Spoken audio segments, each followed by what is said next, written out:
हरे कृष्णा।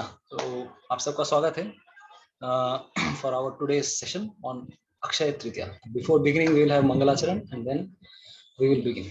ओम अज्ञानतिमिरान्धस्य ज्ञानाञ्जनशलाकया चक्षुरुन्मीलितं येन तस्मै श्रीगुरवे नमः।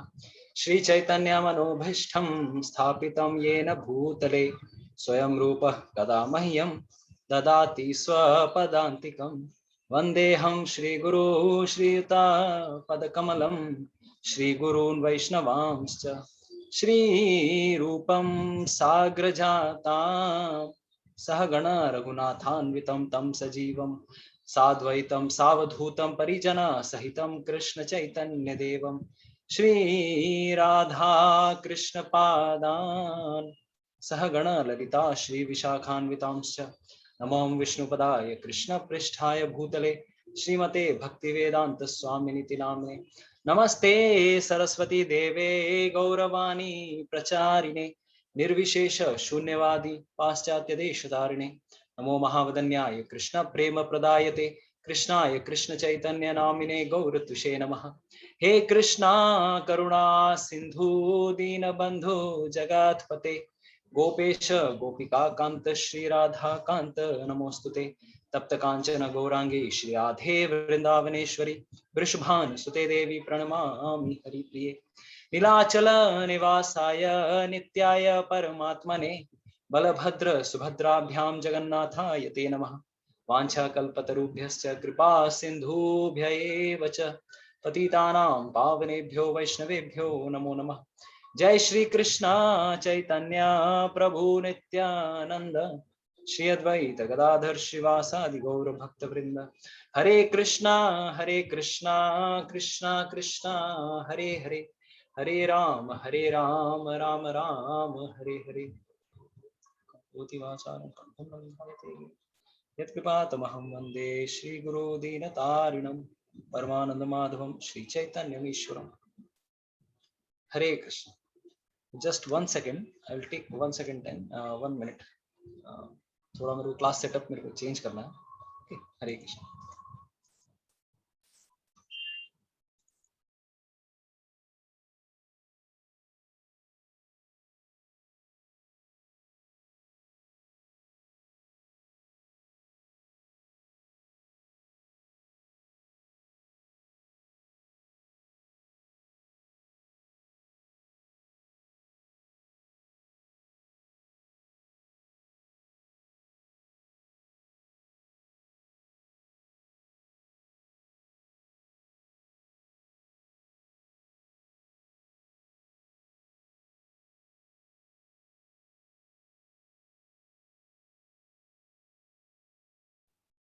Hare Krishna. So I welcome all of you for today's session. So let's begin with Akshaya Tritiya.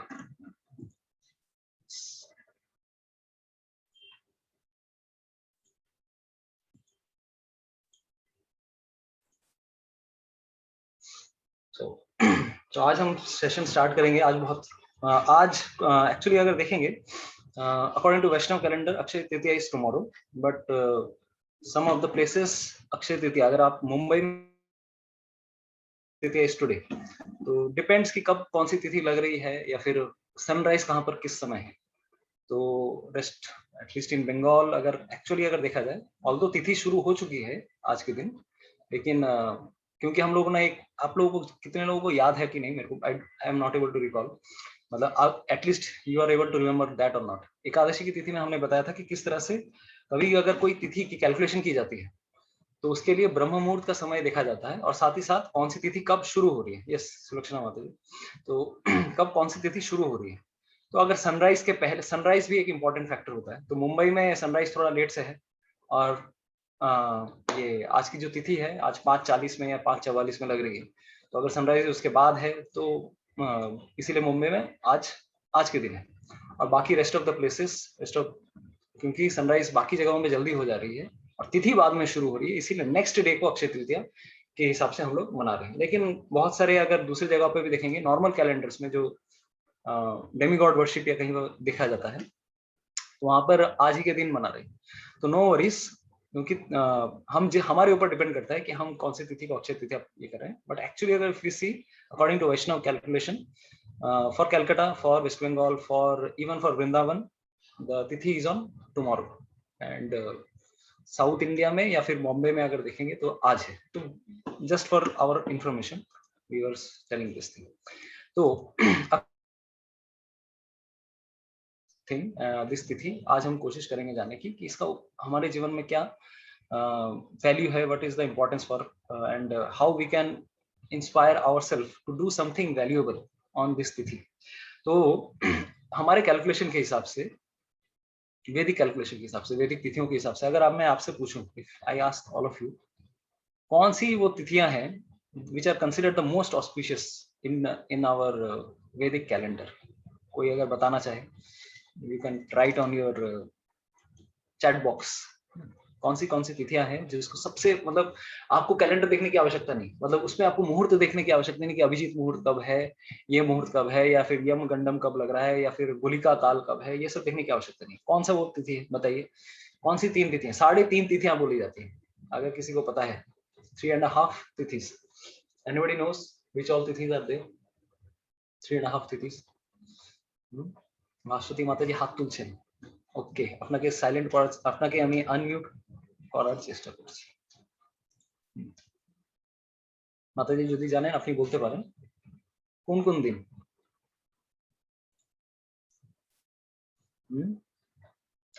तो अगर, अच्छा anyways nobody is telling, I will tell.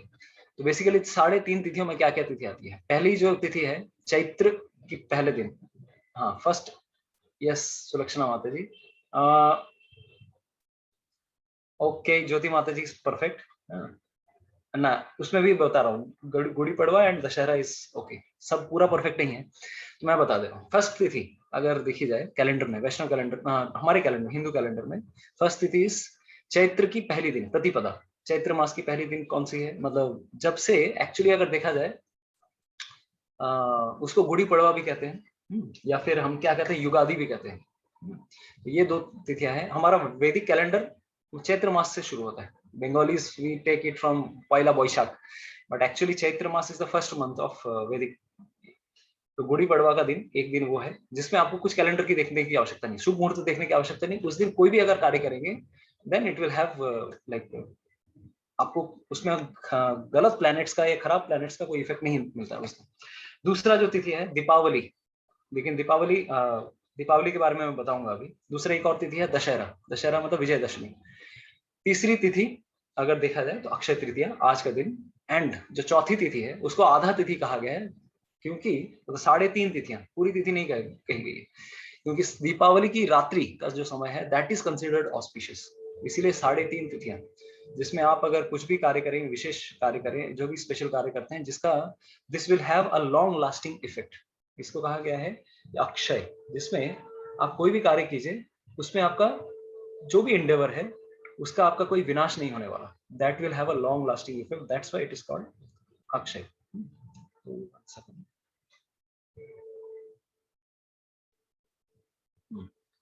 तो हर साल ये कौन सा महीना आता है? शुक्ल पक्ष, वैशाख महीने के अगर हम देखेंगे तो there is a 3rd lunar day. अगर इस तिथि को अगर देखा जाए दैट इज कंसिडर्ड अक्षय तृतीया।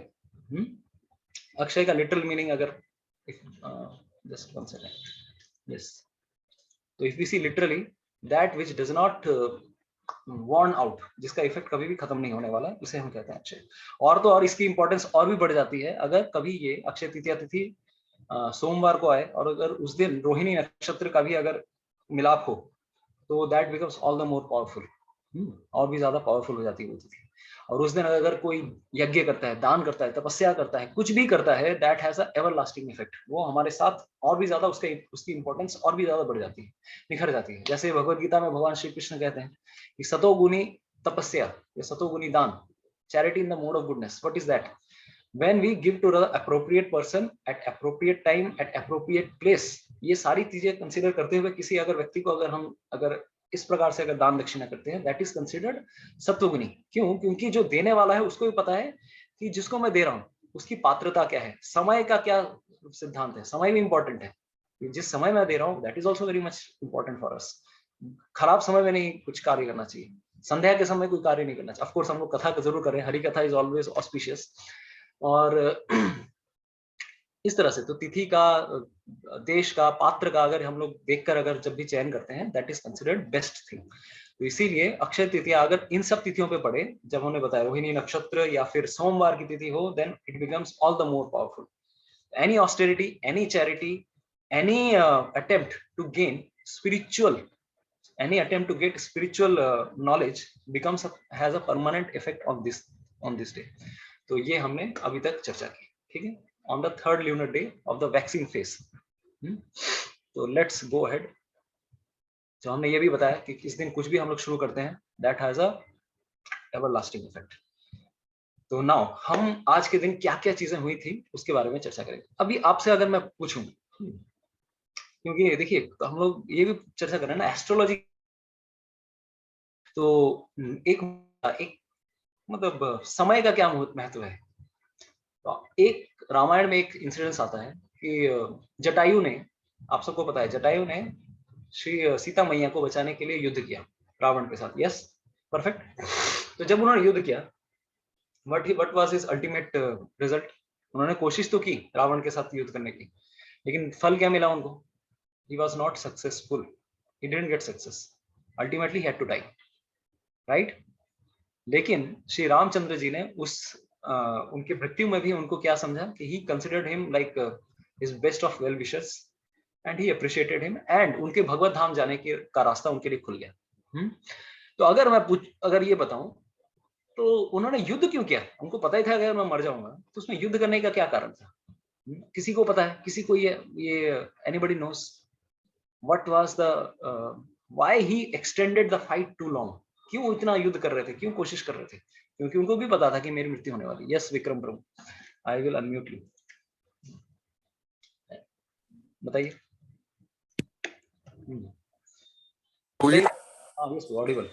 हाँ प्रभु जी, एक्चुअली वो जो टाइमिंग था, जो टाइम था एस्ट्रोलॉजी के हिसाब से जिस समय रावण या सीता को लेके जा रहे थे, वो बहुत इनऑस्पिशियस था हम लोग के लिए। मतलब तो अगर उस समय वो सीता जी को ले जाते तो सीता उनके पास हमेशा के लिए रह जाती, लेकिन अगर उसको थोड़ा सा वो डिले कर दिए फाइट करके, तो वो टाइम इनऑस्पिशियस हो गया रावण के लिए कि वो सीता को ले जा रहा, तो सीता जी ही उनके मौत का कारण बनेगी। Yes, thank you so much. Basically actually क्या होता, इवन जटायु भले ही वो गिद्ध योनि में थे, उस समय के ये लोग भी सब सात्विक रहते थे। आजकल के मनुष्य लोगों को ही पता नहीं कब कौन सा डे है तो उनको पता था कि अभी जो नक्षत्र है it is not a good नक्षत्र। अगर कोई व्यक्ति इस समय कोई सामान खो देता है तो इस समय वाला इफेक्ट उसके ऊपर आएगा। ऑफ कोर्स ये रामचंद्र जी के ऊपर लागू नहीं होता, भगवान तो ऑल ऑस्पिशियस हैं, but to give us a lesson from this point of view also, भगवान ये भी हमें लेसन देना चाहते थे।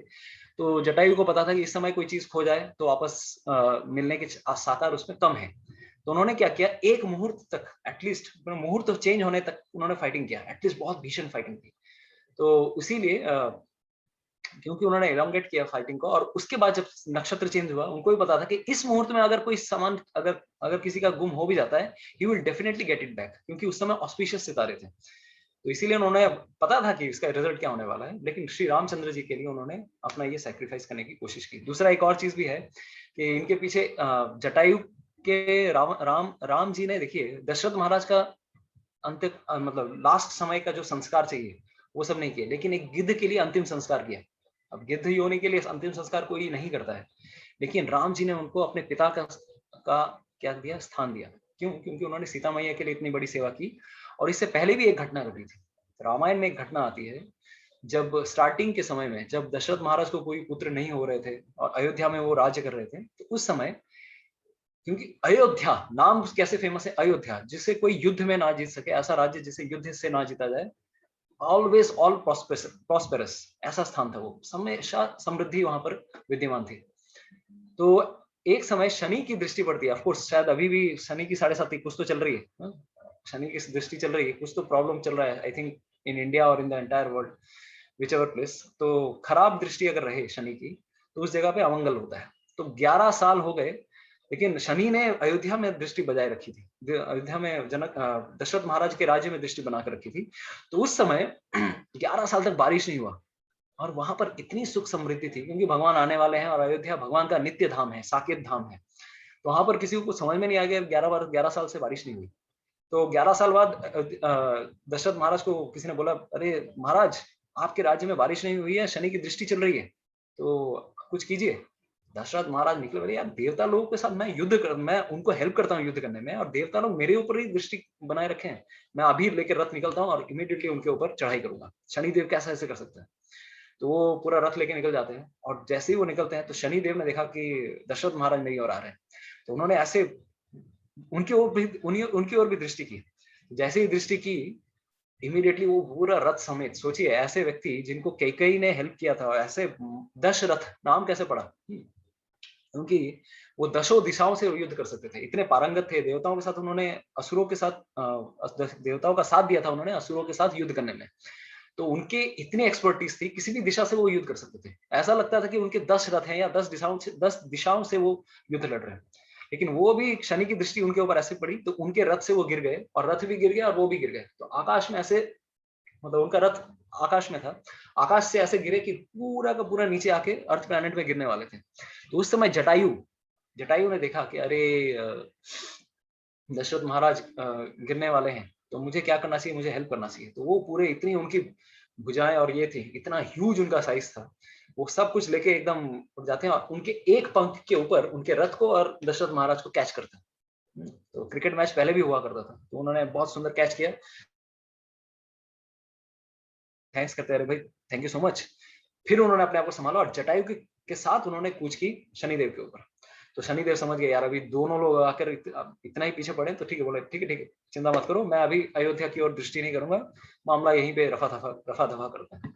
ठीक है। तो इस प्रकार से जब उन्होंने, जटायु ने दशरथ महाराज को हेल्प किया था, तब दशरथ महाराज ने उनसे वादा किया था, मांगो तुम क्या मांगना चाहते हो, मुझसे कुछ मांगना चाहते हो, I will definitely fulfil your desire. तब जटायु ने बोला कि अगर आपका कोई संतान होता है, if you have some son, let it be my son also. आपकी कोई संतान होगी तो मेरी भी संतान वो होनी चाहिए। तो ये कब किया था? जब रामचंद्र का जन्म भी नहीं हुआ था, और उस समय दशरथ महाराज को कोई संतान नहीं थी, वो कोशिश कर रहे थे संतान की, बेटे की। तो उन्होंने बोल दिया ठीक है, अभी तो आम आए नहीं है पेड़ पे, और आम के लिए पहले से ही अगर कोई लड़ रहा है तो कोई बात नहीं, ठीक है दे देता हूँ, ठीक है मेरे बेटा तुम्हारा भी बेटा होगा। तो ये उन्होंने वचन पहले ही दिया था। उस वचन को पूरा करने के लिए अंत में जाके इसी को भगवान श्री रामचंद्र ने अपने पिताजी का वचन पूरा किया कि you will become my father also. तो यहाँ पे ये पूरी कथा जो हमने बताई, ये क्या बताई हमने कि हाउ एक मुहूर्त का क्या क्या इंपॉर्टेंस है। हर समय जब भी हम कुछ कार्य करते हैं, समय देख के करना चाहिए ऑन ऑस्पिशियस डेज। इसीलिए जब भी भगवान की जन्म तिथि आती है, आविर्भाव तिथि आती है, these are all auspicious days. उस दिन कोई भी अगर हम यज्ञ करते हैं, दान करते हैं, तपस्या करते हैं, स्पिरिचुअल एक्टिविटी करते हैं, that has a permanent effect.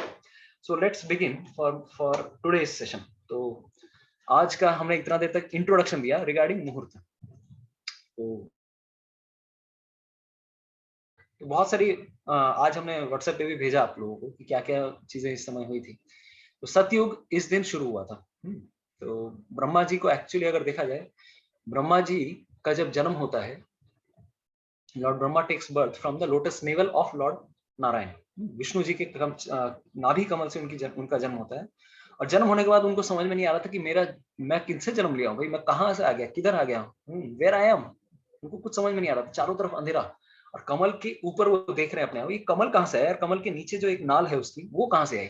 तो इस प्रकार से वो ढूंढने लगते हैं कि इसका स्रोत क्या है।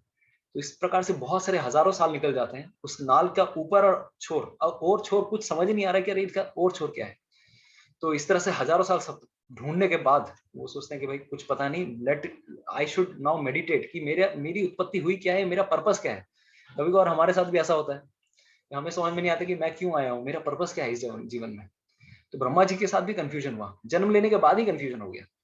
तो उस समय भगवान विष्णु ने उनको दर्शन नहीं दिए, उनको बोला दो शब्द, तप तप, दो बार उनको सुनाई दिया, तप तप, है ना, यानी कि तपस्या करो। तो तपस्या करो। तो उस समय ब्रह्मा जी ने सुना कि मुझे तपस्या करनी चाहिए, तो शायद उसके बाद मुझे समझ में आएगी कि मेरे जीवन का उद्देश्य क्या है। तो इस प्रकार से उन्होंने तपस्या की, हजारों सालों तक तपस्या की। उसके बाद भगवान श्री कृष्ण ने उनको दर्शन दिए, और अपनी बांसुरी के माध्यम से उनको वेदों का ज्ञान, पूरा जो वैदिक नॉलेज है, he revealed all knowledge to Lord Brahma through Brahma Gayatri, जो हम हम जो कॉमनली सुनते हैं गायत्री मंत्र, ऑफ कोर्स ये उच्चारण नहीं करना चाहिए, it's meant for very highly, मतलब इसके लिए बहुत प्योरिटी चाहिए इस मंत्र के लिए। तो ये ब्रह्म गायत्री मंत्र के द्वारा उन्होंने सारे वेदों का ज्ञान ब्रह्मा जी को दिया, और फिर उसके बाद उन्होंने उनको आदेश दिया कि नाउ यू डू सृष्टि, अब से इसके बाद तुम क्या करो, सृष्टि करो। तो सृष्टि के लिए उनका आदेश मिलता है, और उसके बाद ब्रह्मा जी सोचते हैं किस प्रकार से सृष्टि करो।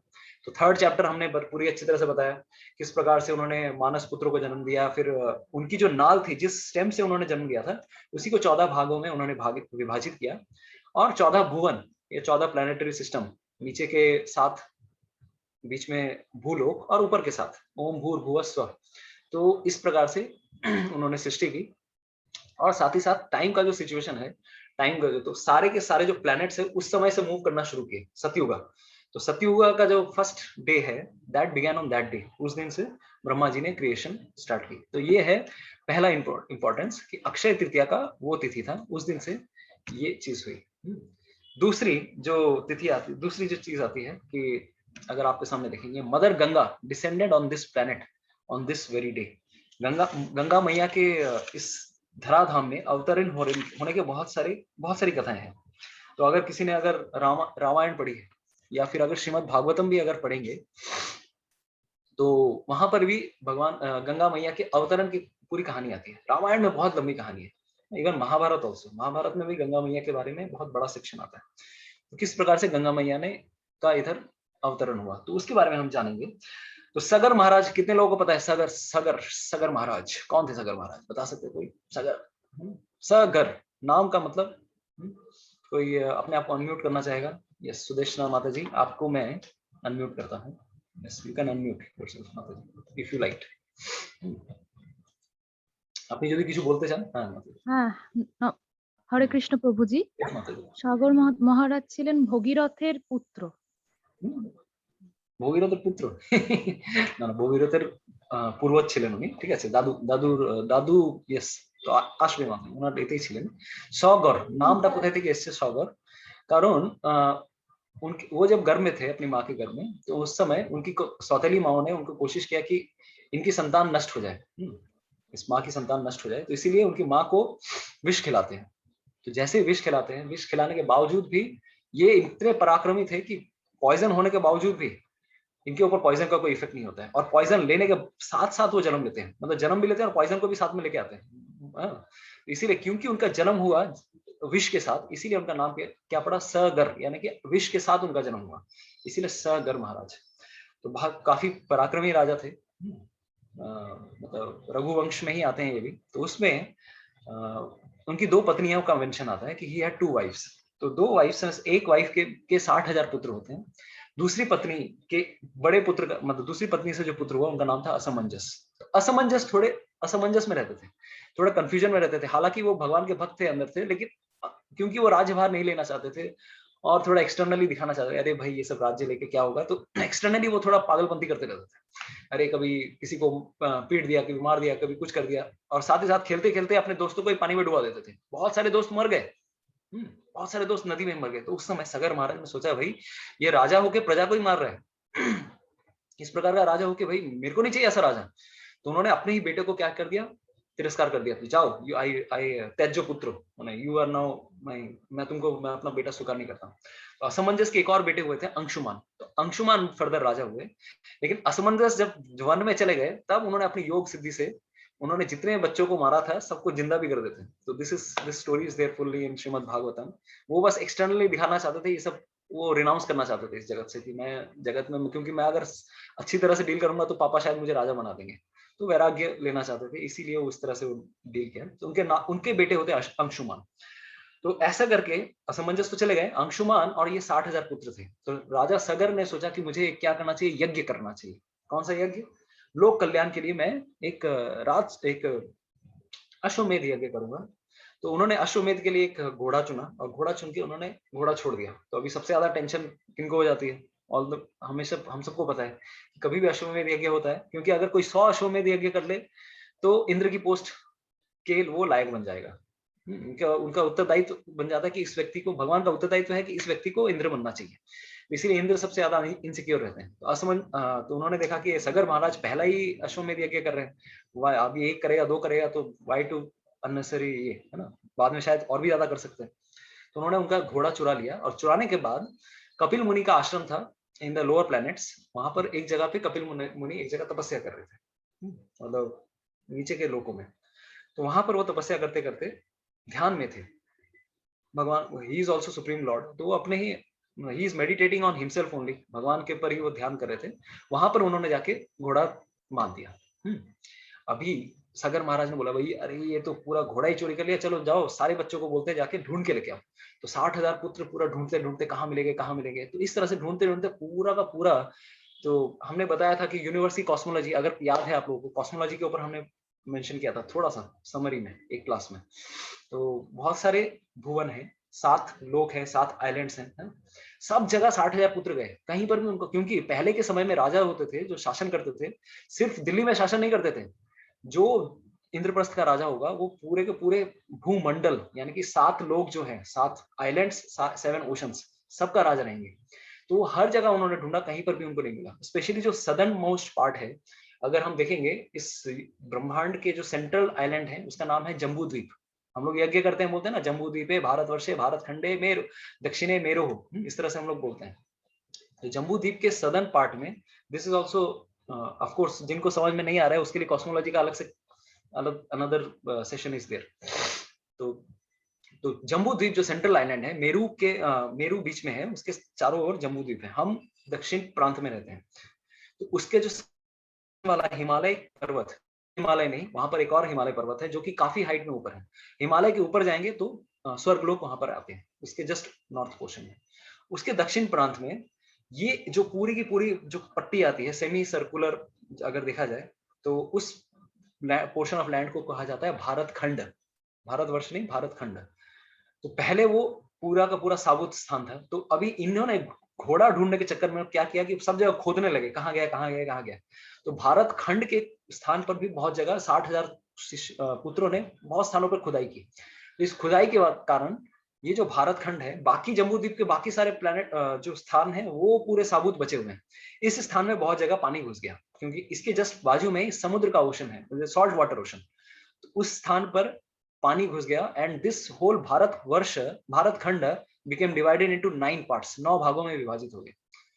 तो इसमें बहुत सारे प्लैनेट्स और भी हैं जो दिखते नहीं है, इसमें से एक like many planets are there. तो उसकी वजह से, इनके खोदने की वजह से ये भारत खंड 9 भागों में विभाजित हुआ। उसमें से एक पोर्शन जो है जिसे भारतवर्ष कहा जाता है, that is globe, that is like a globe. लेकिन बाकी सारे पोर्शन इस तरह से पानी में भर गए।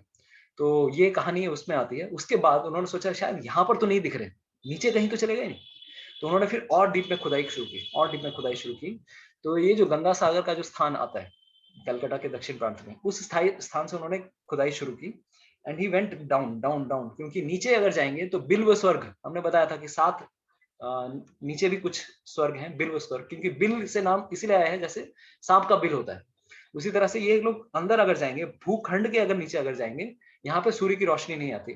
तो अतल वितल सुतल महातल रसातल पाताल, तो इनमें से एक जगह पर, एक स्थान पर कपिल मुनि वहां पर तपस्या कर रहे थे। तो वहां खोद के जाते हैं, वहां देखते हैं अरे ये कपिल मुनि यहाँ पर चोरी करके बैठे हैं, तो हमें कुछ तो दंड देना पड़ेगा इन्हें।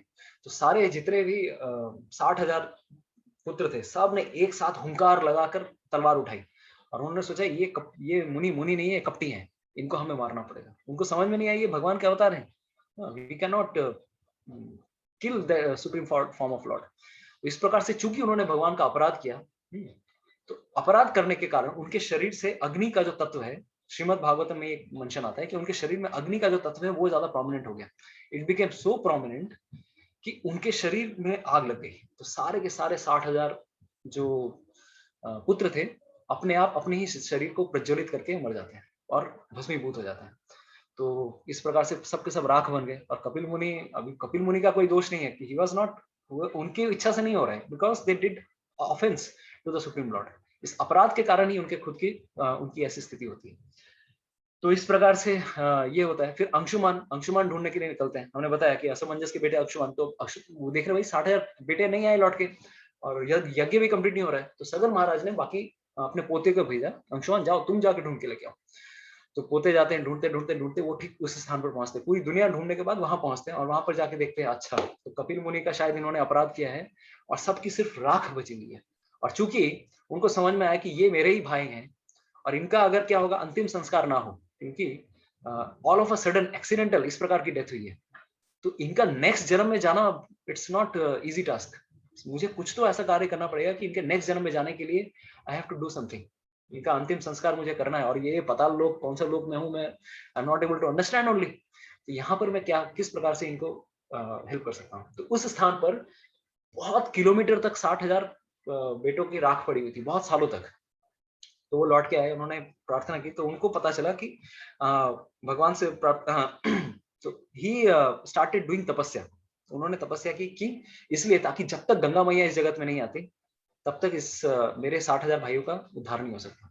तो सोचिए ये पहली बार ऐसा तपस्या हो रहा है जिसमें रिले रेस भी हो रही है, तपस्या के साथ रिले रेस भी हो रही है, बैटन अपने अपने बेटे अपने बेटे अपने बेटे को थमाया जा रहा है। तो 3 जनरेशन तक राजाओं ने तपस्या की। तो अंशुमान के बारे में हमने बताया, अंशुमान के बेटे हुए दिलीप, दिलीप ने भी तपस्या की, भाई हमारे हमारे पूर्वज उनका उद्धार नहीं हुआ, तो उनकी तपस्या के लिए उन्होंने भी बहुत सालों तक हजारों सालों तक तपस्या करने की कोशिश की, फिर भी गंगा मैया अवतरित नहीं हुई, क्योंकि गंगा मैया देवलोक तक थी, देवलोक तक विद्यमान थी, ब्रह्मा जी के धाम तक भी।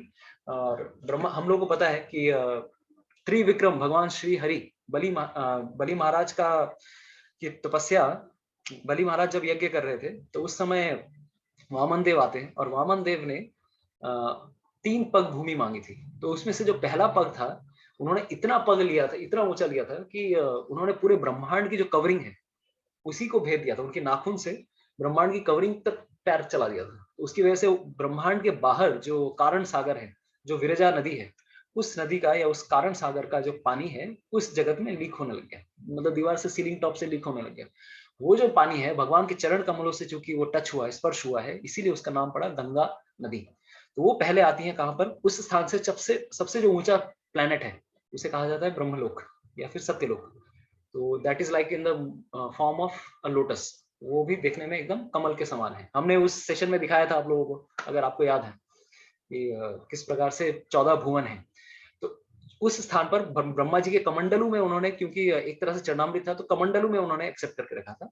फिर आगे चल के वो उनके कमंडलू से चंद्रमा के थ्रू होते होते वो स्वर्गलोक तक वो गई थी। तो स्वर्गलोक तक उनका डिसेंट हुआ था, वो नीचे तक आई थी, अवतरित हुई थी। उसके नीचे कौन लेकर आए, क्योंकि ये देवलोक की नदी है, इनको कौन कैसे लेके आएंगे। तो she was not willing to go, मैं यहाँ पर नहीं आऊंगी। उसके बाद उनके बाद उन्होंने एक और व्यक्ति हुए जिनका नाम था भगीरथ। तो देखिए कैसे हमारे इन सब स्थानों, इन्हीं के कुल में, रघुकुल में एक राजा हुए जिनका नाम था रोहिताश्व। और रोहतक, आप लोगों ने नाम सुना है, रोहतक हरियाणा में एक स्थान है रोहतक। तो रोहतक का नाम कैसे आया है, रोहिताश्व जो कि एक राजा थे उनके नाम से आया है रोहतक। तो उसी तरह से, तो मैं वही बता रहा हूँ कि हमारे ये सब माइथोलॉजी नहीं है, कभी ये मत समझ लीजिए कि ये सब माइथोलॉजी है। तो गंगा नदी कैसे आई, तो तीसरे उनके जो डायमेंशन है, अंशुमान के बेटे दिलीप के बेटे हुए भगीरथ, ठीक है। तो थर्ड जनरेशन भगीरथ महाराज ने ये फिर तपस्या की, और भगीरथ तपस्या हम बोलते हैं ना, भीषण तपस्या कोई अगर करे उसको भगीरथ तपस्या भी कहते हैं। उनकी तपस्या के कारण गंगा मैया ने उनको दर्शन दिए और बोले हाँ जरूर मैं जाऊंगी, लेकिन मेरी भी जो कंडीशन है कि मेरा इतना वेग कौन संभालेगा, क्योंकि I am river from heavenly abodes, और मैं अगर पूरे जी फोर्स के साथ इधर अवतरित होंगी तो मेरा फोर्स संभालने के लिए कोई शक्ति नहीं है। मैं तो ऐसा होगा कि ऐसे मान लो कि होस पाइप के साथ, अगर फायर ब्रिगेड का होस पाइप है, उसमें अगर फुटबॉल के ऊपर बोला जाएगा फुटबॉल पे फोकस करो, फुटबॉल तो कहाँ उड़ के जाएगा पता नहीं। तो मेरा फोर्स ऐसा है कि इट्स लाइक अ होस पाइप, और एक फुटबॉल पे अगर जाएगा तो धरती माता भी संभाल नहीं पाएगी, तो किसी एक व्यक्ति को संभालना पड़ेगा मुझे, मेरे इस वेग को कौन संभालेगा वो। तो उस समय भगीरथ महाराज कहते हैं माता आप चिंता मत कीजिए, आपका वेग संभालेंगे भोलेनाथ, क्योंकि भोलेनाथ तपस्वी है, भगवान के अनन्य भक्त हैं, वो अपनी जटाओं में अपने सर पे आपके वेग को संभालेंगे। तो बोले ठीक है कोई बात नहीं। और जो दूसरा उन्होंने वर मांगा कि अगर मैं इस जगत में आती हूँ तो उसके बाद सब तो मेरे जल में स्नान करेंगे, सब पापी लोग मेरे जल में स्नान करेंगे, तो मैं, अभी हमने बताया कि कर्मा ऑल्सो गेट्स ट्रांसफर्ड, तो क्योंकि हम धुलने जाते हैं गंगा में, तो कुछ हमारे पाप धुलते हैं, सब तो नहीं धुलते, कुछ धुलते हैं। तो जब पाप धुलेंगे तो उसके बाद गंगा मैया अपवित्र हो जाएंगी। तो गंगा मैया ने क्वेश्चन पूछा कि मैं जब अपवित्र हो जाऊंगी मेरे पाप कौन धोएगा। तो सेकंड क्वेश्चन का आंसर भगीरथ महाराज कहते हैं चिंता मत करें, जब भी कोई वैष्णव शुद्ध भक्त आपके गंगा में स्नान करेंगे, आपके गंगा जल में स्नान करेंगे, उनके भजन के माध्यम से, क्योंकि उन्होंने इतने सुंदर भजन किया है, भगवान श्री हरि को अपने हृदय में निवास करते हैं वो, they carry Lord Vishnu in their heart, उसके प्रभाव से आपका जो अपवित्र जल है वो पवित्र हो जाएगा। आप चिंता ना करें, आप दूसरों के जन कल्याण के लिए सोचें, क्योंकि आगे चल के बहुत लोग इससे लाभ लेने वाले हैं। तब गंगा मैया राजी होती है और आगे चलने जाती है, और उनको लगा कि अरे ये भोले बाबा थोड़ा अपने शरीर में भस्म वस्म लगा के रहते हैं, तो I am not willing to go, but still she was going. तो शिव जी को पता चल जाता है कि मेरे प्रति गंगा मैया की ये भावना है कि she is thinking that I am मैं थोड़ा राख वाख लगा के रखता हूँ, शी इज थिंकिंग कि शी विल टेस्ट मी। तो गंगा मैया ने सोचा कि मैं भी टेस्ट करती हूँ शिव जी की कितनी शक्ति है। तो इतने फोर्स के साथ पूरे का सोच सकते हैं कितना बड़ा फोर्स, गंगा मैया को अभी कोई संभाल नहीं सकता, सिर्फ शायद उनके बेटे, उन्होंने अपने तीर से कौन, उनके भीष्म पितामह, जब वो बचपन में थे, अपने तीर से उन्होंने पुल बांधा था। तो गंगा मैया के फोर्स को बांधना इतना आसान नहीं है। तो इस प्रकार से शिव जी ने भी सोचा कि अच्छा you want to test me, okay no problem, मैं भी अपने जटा के अंदर पूरे तुम्हें मैं लपेट के रख लूंगा। तो इस तरह से उन्होंने पूरे अपनी जटा में गंगा मैया को लपेट लिया और एक बूंद तक पानी निकालने नहीं दिया। मैं देखता हूँ गंगा मैया, you are thinking that you will test me, now मैं देखता हूँ कैसे निकलती हो। तो पूरी गंगा मैया एकदम लॉक हो गई उनकी जटाओं में। तो उस समय भगीरथ महाराज बोलते भाई ये टेस्ट करने का टाइम नहीं है भगवान, छोड़ दीजिए, क्योंकि मैं मेरे पूर्वज लोग 3 जनरेशन से हजार मतलब कितने साल हो गए कि उनका उद्धार नहीं हुआ, प्लीज कृपा कीजिए। तो उस समय शिव जी ने अपनी एक जटा निकाली और उस 7 जटाओं में से एक जटा का जो प्रवाह है वो गंगा का प्रभाव है। अगर सोचिए पूरा प्रभाव छोड़ते, पूरा अगर प्रवाह छोड़ते तो अभी तक तो क्या होगा, पूरा हालत खराब हो जाती है हमारी। तो उनमें से एक प्रवाह जो छोड़ते हैं वो गंगोत्री के स्थान से, गोमुख जो स्थान है वहां से वो छोड़ते हैं। फिर आगे चल के जितनी भी नदियां हैं भारतवर्ष में, जितनी भी नदियां हैं, they are all expansions of Ganga मैया। श्रीमद् भागवतम में पंचम स्कंद में ये आता है कि जितनी भी ये नदियां हैं भारतवर्ष में, भारत खंड में, वो सारी नदियां गंगा मैया की एक तरह से एक्सपेंशन है। नर्मदा, गंगा, कावेरी, जितनी भी नदियां हैं, तो ये एक प्रकार से सारी नदियां आके मिलके फिर गंगा मैया जा रही थी। तो भगीरथ महाराज का रथ जिस जिस जगह जा रहा था, क्योंकि भगीरथ महाराज आगे जा रहे थे और गंगा मैया पीछे जा रही थी, तो हिमालय से उनको लाना है कहां पर, गंगा सागर, और गंगा सागर से साउथ का डायरेक्शन का गेट खुलता है। तो बेसिकली अगर देखें उत्तर की ओर अगर जाएंगे, हिमालय के ऊपर जाएंगे, तो वहां से स्वर्ग की ओर जाने का रास्ता खुलता है। This Himalayas have a direction towards go to higher planets, क्योंकि इसीलिए अर्जुन ने इस रास्ते को चुना। इवन भीम जी ने भी एक बार ऐसा किया, कुबेर के राज्य में गए वो हिमालय के पहाड़ियों से क्रॉस करके। ऑफ कोर्स हम उस डायमेंशन में नहीं जा सकते। उसी तरह से सदर्न डायरेक्शन में भी अगर जाना है तो ये कपिल मुनि आश्रम जो अभी हम जो गंगा सागर में जाते हैं, वहां से नीचे के लोकों में जाने का भी रास्ता है। तो उस स्थान तक उनको लेके जाना था, क्योंकि नीचे लेके जाना है। तो इस प्रकार से उनका रास्ता ड्राइव करते करते जाते हैं भगीरथ महाराज। एक स्थान आता है चाकदा बोल के, बांगालीरा जाने निश्चय चाकदा। तो चाकदा में जाके भगीरथ महाराज का चक्का जाम हो जाता है, और हमारी गाड़ी जब मायापुर यात्रा में गई थी तो हमारी गाड़ी भी वहीं पे जाम हो, वहीं से इतना लंबा जाम, 10 घंटे लग गए हमको मायापुर पहुंचने में। तो ये चाकदा में, तो हर स्थान में अलग अलग लीलाएं हुई। प्रयागराज, कनाई नाटशाला, मालदा, फिर नवद्वीप, मायापुर होते होते होते गंगा मैया आती हैं गंगा सागर, और गंगा सागर में आने के बाद सागर से मिलती हैं और उस स्थान से वो नीचे की ओर जाती हैं सदर्न डायरेक्शन में। और वहां जाकर जितने भी उनके जो नीचे के लोकों में जब जाती हैं गंगा मैया, तो वहां पर जितने उनके पूर्वज थे, सबके अस्थियों को जब वो बहाती हैं, देन उनका नेक्स्ट योनि में या नेक्स्ट शरीर में जाने के लिए उनका रास्ता खुलता है। इसीलिए हर व्यक्ति जब भी हम शरीर छोड़ते हैं, गंगा मैया इज आवर मदर, तो हमारी अस्थियों का किसी भी नदी में, किसी भी पवित्र जलाशय में विसर्जन करना बहुत जरूरी है, so that it this is also one of the parts of अंतिम संस्कार। तो ये एक तरह से एक ये है। और दूसरा चीज, गंगा के भी बहुत सारे नाम है। तो देवलोक में गंगा जिस नाम से मानी जाती है उसका नाम है मंदाकिनी गंगा। इस लोक में जो गंगा है उसका नाम है भागीरथी गंगा, क्योंकि भगीरथ की पुत्री हुई वो। और आगे चल के अगर देखें नीचे के लोक में, पाताल लोक में, जिस नाम से वो फेमस है उसका नाम है भोगवती गंगा। ठीक है, वहां पर भी गंगा बहती है, उनका नाम है भोगवती। ठीक है, तो ये 3 नाम से वो फेमस हुई। तो ये हम लोगों ने इनके बारे में बताया। इवन उस दिन यमुना जी का भी जन्म है, गंगा जी का भी जन्म है, यमुना जी का भी जन्म है। यमुनोत्री से भी यमुना जी उस दिन निकली, दोनों बहनें हैं। तो this way both have taken birth. तो हमने दो अभी तक चीजें डिस्कस की, 2 थिंग्स। तो this is lord Parashuram, Parashuram ji की जयंती। तो कल जो है परशुराम जी की भी आविर्भाव तिथि है, तो परशुराम जयंती के नाम से भी फेमस है। इनके बारे में हम थोड़ा आगे चर्चा करेंगे। तो परशुराम जी के पिता माता कोई बता सकता है, उनकी माता और पिता का नाम क्या है? Anybody would like to share? मैं बाबा मान नाम की क्यों बोल रहे हैं? हिस्ट्री क्वेश्चन क्विज, कोई बताना चाहेगा?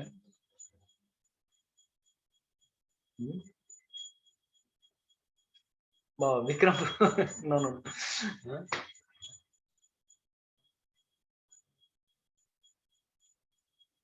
कोई बताएगा? आप जो नाम लेना चाह रहे हैं मेरे को समझ में आ रहा है, वो नाम आपको याद नहीं आ रहा है। जमदग्नि एंड रेणुका, ठीक है। तो ये उनके माता पिता का नाम था। तो उनके घर पे एक कामधेनु गाय थी। एक्चुअली देवर, अगर हम देखेंगे विश्वामित्र मुनि और परशुराम जी, दे आर क्वाइट रिलेटेड। तो दे आर क्वाइट रिलेटेड, उनके रिलेशन ब्लड रिलेशन में आते हैं विश्वामित्र मुनि और हमारे परशुराम जी। तो उनके घर पे भी एक गाय थी। तो देखिएगा, विश्वामित्र मुनि ने वशिष्ठ मुनि के आश्रम में सबला गाय के लिए इतना बड़ा हो हल्ला किया, पता ही आप लोगों को। उसी की वजह से वो विश्वामित्र मुनि ने इतनी भीषण तपस्या की। उसी प्रकार से इनके घर पे भी एक गाय थी। कौन सी गाय थी? इनका नाम था कामधेनु गाय की पुत्री सुरभि। तो उनके घर पे भी एक गाय थी, दरवाजा काऊ। तो उस गाय के लिए सबसे बड़ा बवाल होता है, क्योंकि ये नॉर्मल गाय नहीं है। जो भी इच्छा आप चाहे, सारी इच्छाएं पूरी कर सकती है ये गाय। तो इस प्रकार से वो गाय, अभी एक समय, उनके समय एक राजा थे जिनका नाम था कार्तवीर्य अर्जुन। तो इतने ये शक्तिशाली राजा थे, महिष्मतीपुर के राजा थे। आप अभी अगर कोई महाराष्ट्र से है, महाराष्ट्र बोलो, मध्य प्रदेश में एक स्थान आता है जिसका नाम है MHOW, मऊ।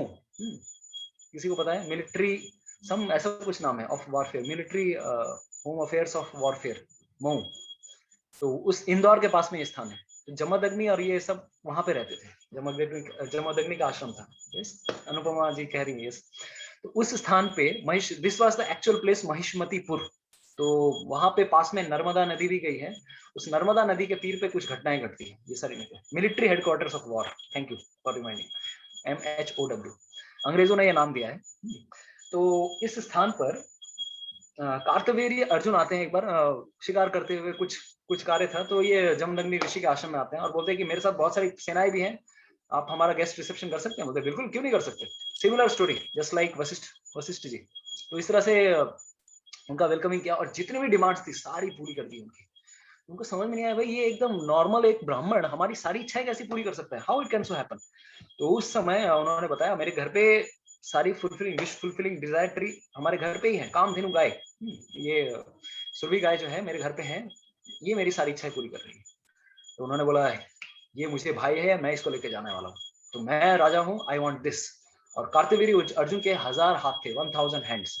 उसकी इतनी शूरवीरता थी कि उसने रावण को भी दम के पीटा था। रावण कुछ लोगों से ही पिटाई खाया है, उसमें से एक तो है वाली, एक है कार्तवीर्य अर्जुन। तो ये दोनों ने अच्छे से पिटाई की है, जम की पिटाई की है। तो इस समय कार्तवीर्य अर्जुन, इतना अभिमान था उसका, इतनी शक्ति थी, बोले ये मैं लेके जाने वाला हूँ। तो सब जबरदस्ती वो लेके जाने वाले होते। ऐसे करते हुए आगे जाते हैं। तो परशुराम को जब समझ में आता है तो कि मेरे पिताजी के साथ ऐसा दुर्व्यवहार किया है उन्होंने और अपमान किया है मेरे पिताजी का, तो उस समय वो जाते हैं और वहां जाकर, भले ही वो क्षत्रिय थे, ब्राह्मण थे, क्योंकि उनके जन्म के समय कुछ ऐसी घटना घटती है, मैं anyways I am not going into that detail. तो उस समय उनके अंदर जो नेचर का जो भाव था, उनके अंदर क्षत्रिय का भाव था, ठीक है। क्योंकि उनकी माँ ने जो जिसके द्वारा उनका जो रेणुका ने जो जन्म हुआ था, उनके अंदर ये जो भाव था। Anyways, that's a long story. I'll not go in that. Maybe I will share you that thing. तो उनके अंदर भी वो भाव आ जाता है। देखिए क्या एक्चुअली हुआ था, विश्वामित्र के अंदर ब्राह्मण का भाव क्यों आया था? क्योंकि ये खाना मिसप्लेस हुआ था। एक यज्ञ कुंड से एक अन्न आया था, उसको इस तरह से मिसप्लेस हो गया था कि सास और माँ और बेटी, माँ को जो चीज खानी थी वो बेटी ने खा ली, और बेटी ने जो चीज खानी थी वो माँ ने खा ली। इसके कारण से माँ थी क्षत्रिय के वंश से, क्षत्रिय के कुल से, और बेटी ब्राह्मण कुल से थी। तो इस प्रकार से ऐसा एक्सचेंज हुआ, इस प्रकार से एक्सचेंज हुआ, तो क्षत्रिय वाला चीज ब्राह्मण के पास चला गया, ब्राह्मण वाला चीज क्षत्रिय के पास चला गया। इसलिए विश्वामित्र मुनि हमेशा ये सोचते थे कि मुझे ब्राह्मण बनना है, ब्राह्मण बनना है। और जमदग्नि के जो पुत्र हुए, उनके पास ये जो टेंडेंसी आई, तो वो इसीलिए आए थे कि क्योंकि उनकी जो सास थी, तो I will just tell in this notes, ठीक है, तब आपको समझ में आएगा।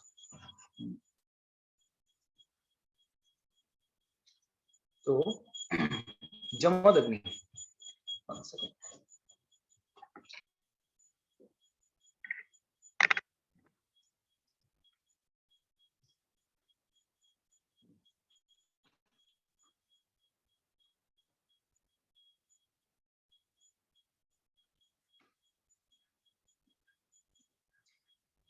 तो यहां पर देखिए रेणुका है, उनका विवाह होता है जमदग्नि से। तो रेणुका की जो माँ थी, शी वाज क्षत्रिय मदर, तो इनके हस्बैंड क्षत्रिय थे, ठीक है। और रेणुका इनके मदर, सॉरी,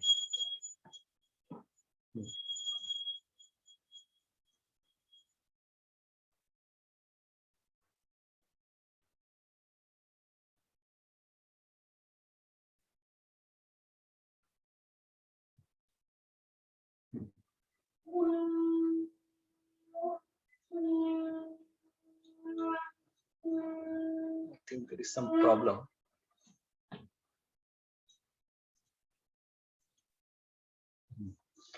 तो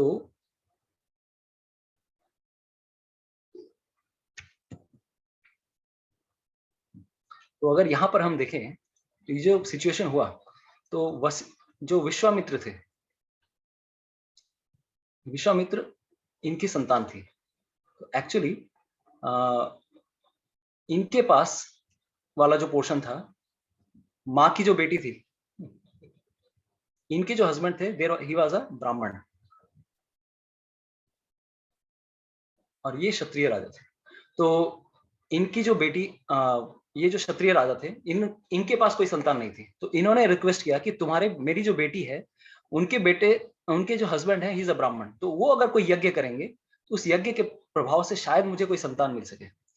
तो उनके जो दामाद थे, दामाद ने बोला जरूर, मैं जरूर यज्ञ करूंगा। तो उन्होंने उनको एक ऑफरिंग दिया, दो फल दिए, दो ऑफरिंग दी कि ये तुम क्या करना, अपनी वाइफ को बोला।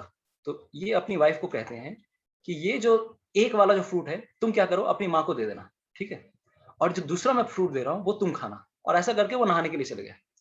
तो जब माँ आती है, अब माताओं, अब यहाँ पर एक थोड़ा डिफरेंट ये आती है, अब उनकी माँ सोचती है, देखो तुम्हें जो फ्रूट दिया होगा, तुम्हें जो ऑफरिंग दिया होगा, वो जरूर बेस्ट होगा, क्योंकि वो तुम्हारे पति हैं, और पति होने के कारण तुम्हें सबसे बेस्ट चीज देंगे।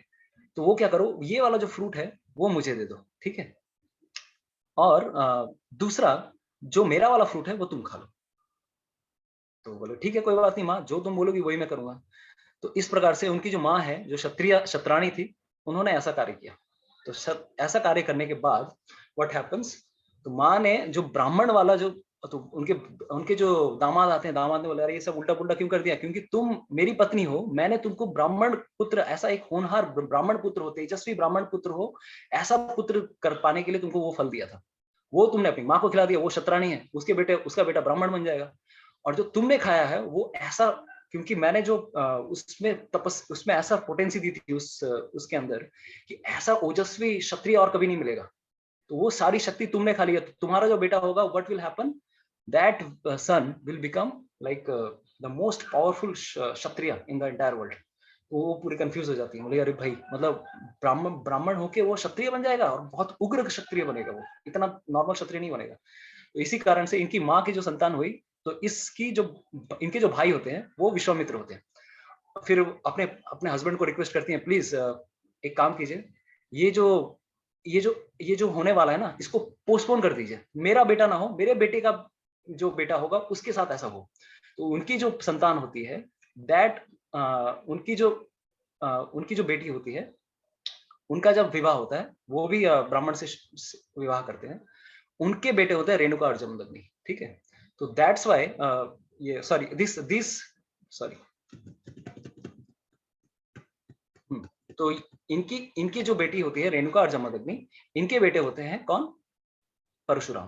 तो इनके अंदर वो सेम खून था। तो अभी अगर रिलेटिव्स के हिसाब से देखेंगे तो एकदम ब्लड लाइन में आते हैं परशुराम और विश्वामित्र मुनि। तो इसके कारण ये बड़ा बड़ा लोचा हो गया, इतना बड़ा गड़बड़ी है, इतनी बड़ी गड़बड़ी हो गई, इनके अंदर भी वही खून आ गया। तो this is how this entire thing comes. तो इस प्रकार से कार्तवीर्य अर्जुन जब इस प्रकार से सब कुछ करके जाते हैं, तो परशुराम देखते हैं, अरे सोचिए एक ब्राह्मण व्यक्ति है तो उसको टॉलरेट करना चाहिए, वो एकदम दिमाग गर्म हो जाता है, मेरे मेरे घर से ऐसा कार्य करते जाते हैं, मैं छोड़ूंगा नहीं, ये क्षत्रिय होने के लायक नहीं है। उसी वहीं पर जाके वो अपना परशु निकालते हैं, अपना एक्स, और उसी समय जाके उनके 1000 हाथों को तो काटते हैं, उनके पिताजी का वध कर देते हैं, और उसके साथ जितने भी मंत्री थे सबको वध कर देते हैं। इस प्रकार से ऐसा लहूलुहान करके आने के बाद पिताजी को बोलते हैं, पिताजी मैंने राजा का वध कर दिया। बोलते फिर मैंने, अरे तू ब्राह्मण है, you are a Brahmin, how you can kill someone, we can not kill anyone else. तो तुम जाओ, यू डू प्रायश्चित, तुम्हें प्रायश्चित करना चाहिए, you have done already a great, like भले ही जो भी हो वो राजा है, हम एक तरह से भगवान का प्रतिनिधि है, तो इस प्रकार से तुमने बहुत खराब कार्य किया है, you should now repent for your actions. तो वो इस तरह से जी इस कारण से बोलते हैं कि यू शुड रिपेंट, तो तपस्या करने चले जाते हैं। इस बीच में उसके 10,000 पुत्र थे जो कार्तवीर्य अर्जुन थे। कार्तवीर्य अर्जुन के 10,000 पुत्र आके जब देखते हैं कि जमदग्नि वहां पे नहीं है, क्योंकि जमदग्नि के पुत्र सॉरी परशुराम नहीं है, तो वो भी बहुत शूरवीर थे, शक्तिशाली थे, उनकी अनुपस्थिति में वो उनके पिता के गला काट के खत्म कर देते हैं कि हम भी बदला लेंगे, तुमने मेरे पिताजी का वध किया है, हम भी नहीं छोड़ेंगे, और उसके आश्रम में आग लगा देते हैं, सब कुछ तहस नहस कर देते हैं। तब उनको ये खबर पहुंचती है कि मेरे पिताजी के साथ ऐसा बर्ताव किया। इस समय आके वो छोड़ते नहीं, बोले कि ये क्षत्रिय लोग, इनके अंदर बल का पूरा एकदम सच में, they have become so proud, I will definitely not leave them. तो इस प्रकार से उन्होंने जितने भी 10,000 पुत्र थे सबको तो मारा ही, और साथ ही साथ सारे क्षत्रियों को मारना शुरू कर दिया, और अपने पिताजी के पास आते हैं, क्योंकि वो शक्ति आवेश अवतार है भगवान श्री हरि के, उन्होंने पिताजी को पूरा जीवन दान भी दिया, ही रीइंस्टेट्स एवरीथिंग, सब कुछ वे याद करते हैं वो सब कुछ आश्रम वाश्रम सब ठीक कर देते हैं, और इस प्रकार से वो पूरे विश्व को तहस नहस करने के लिए, इन द सेंस कि क्षत्रिय विहीन कर दूंगा मैं, इस प्रकार के पाखंडी क्षत्रियों को मैं देखना नहीं चाहता, ही स्टार्ट्स डिस्ट्रॉइंग ऑल। तो इस प्रकार से उन्होंने 18 बार मेजरली एंड 3 टाइम्स माइनरली पूरे क्षत्रियों को विहीन कर दिया था। तो अगर रामायण भी पढ़ेंगे हम तो हम देखेंगे दशरथ महाराज की 350 पत्नियां थी, आप लोगों को पता होगा, राइट? 350 प्लस 353 पत्नियां थी, 3 प्राइमरी थी और 350 अलग से थी। क्यों थी? क्योंकि परशुराम जी का एक कंडीशन था, वो भी उसूलवादी थे, कि अगर मान लो कोई अगर क्षत्रिय ये है और अगर अपने आप को नारी कवच यानी कि नारियों से अगर घेर के रखता है, या फिर कोई क्षत्रिय अगर विवाह कर रहा है, तो मैं उस समय उस क्षत्रिय को मारूंगा नहीं। तो नारी कवच मतलब क्या? नारियों को अगर शील्ड बनाकर अगर वो रखा है। तो अभी जब भी दशरथ महाराज को पता चलता था, अरे परशुराम आ रहे, तो he what he would do, he would start marrying, किसी भी स्त्री को कोई भी देखते थे, कोई भी व्यक्ति है, कोई भी किसी की भी बेटी है, ब्राह्मण की पत्नी की बेटी है, या किसी की भी बेटी है, क्षत्रिय की बेटी है, किसी की कोई भी अगर किसी भी कास्ट से ही क्यों ना हो, उसको विवाह के मंडप में बैठाते थे और विवाह करना शुरू कर देते थे। और परशुराम जब आते थे देखते, अरे यहाँ पे तो क्षत्रिय विवाह कर रहे हैं, I can not kill him. तो इस प्रकार से 350 बार उन्होंने विवाह किया था, but these were not major wives, these were like 3 were major wives. तो इस प्रकार से उन्होंने पूरा ये कार्य किया। तो उसके बाद अपने इस प्रायश्चित को ये करने के लिए 7 कुंड बनाए कुरुक्षेत्र में। हम जब भी जाते हैं कुरुक्षेत्र में तो ये 7 उन्होंने शामंत पंचक बहुत सारे कुंड बनाए थे उन्होंने। तो इस स्थान पर उन्होंने 7 खून के कुंड बनाए थे। इतना उन्होंने क्षत्रियों का विनाश किया था। धूमकेतु की स्पीड में वो जाते थे और मन की स्पीड में जाके वो सबका विनाश करते थे। तो after doing all this things एक समय आया कि चलो I should take retirement, I should not do it, तो अभी मैं और कुछ नहीं करूंगा।